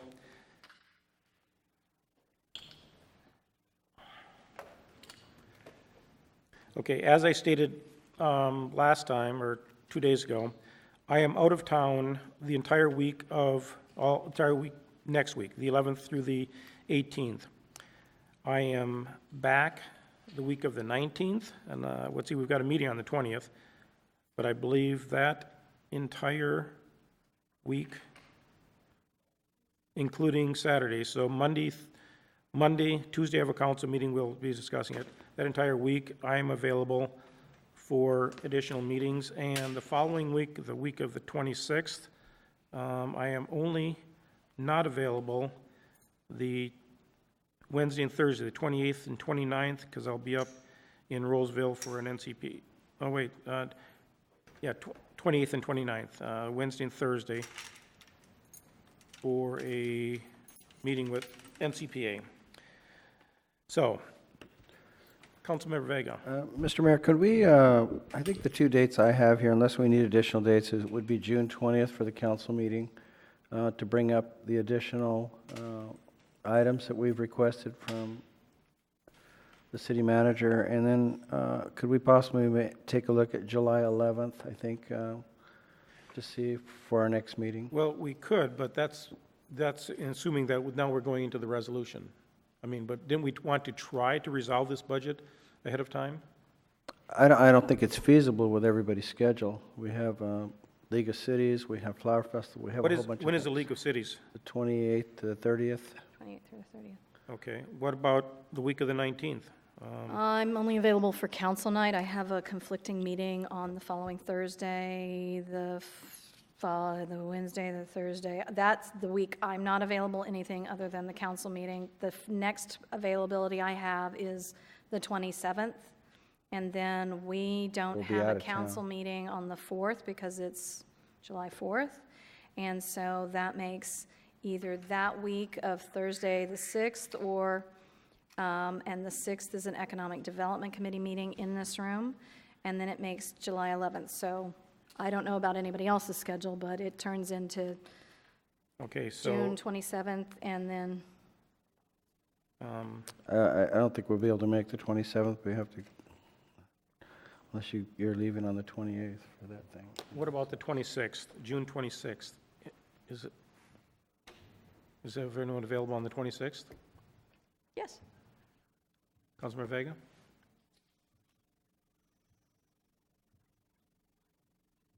The reason is I'm not available on July 7th. 11th. Oh, the 11th, okay. I'm not available on the 11th either. 26th of June, at least? Yeah, it's a Monday. It's a Monday. No Monday night football yet, I so. hate Mondays. Okay. 26th? Okay, so we'll, 26th. so right now we have Okay. the regular council meeting on the 20th, we'll further discuss this, and the 26th. Okay. Is that correct? Okay.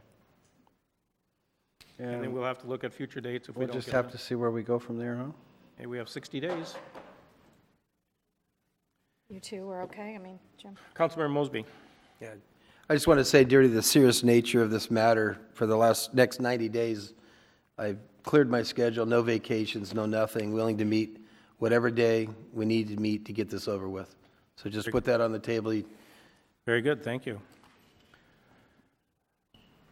Councilmember Osborne. Oh, sorry. No, okay. City manager, any more clarification you need? Not on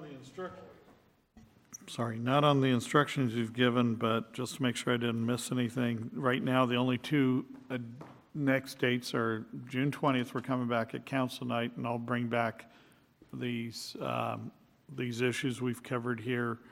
And then June 26th is the only other date so far that's been established, right? Thank you. That's correct. Okay, so Monday, the 26th, do we want to do it at a regular time of 6:30?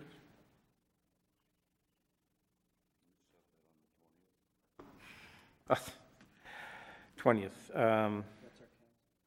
20th is the council meeting, 6:30.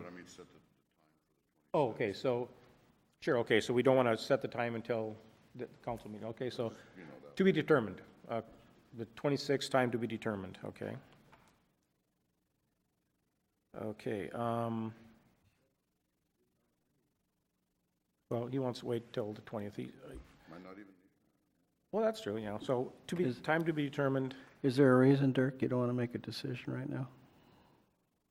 I'm available, but I'm just saying, you know, if, on the 20th, when we conclude, then we'll know if we need to be here all night or a few hours or whatever. I mean, geez. So we'll just leave it open and we'll decide the time on the 20th. Okay. City Manager, anything else you need?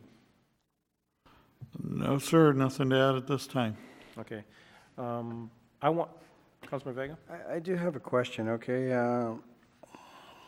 We did have a public speaker, Mr. Lynn, ask us if is it necessary, is it pliable, is it plausible, is it a positive thing for us as a council to say what was requested up there, that we're not headed toward bankruptcy? Do we want to, as a group, even go that way?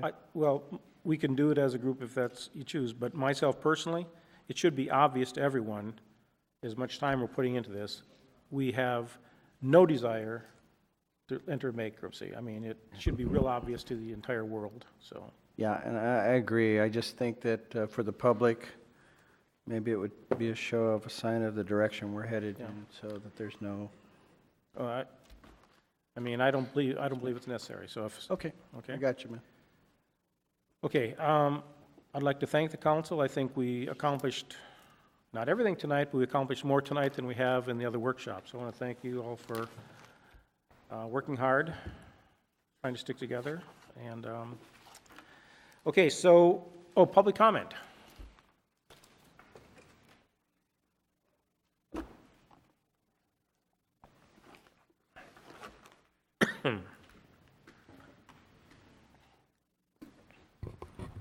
Good evening, John Lynn, Lompoc resident.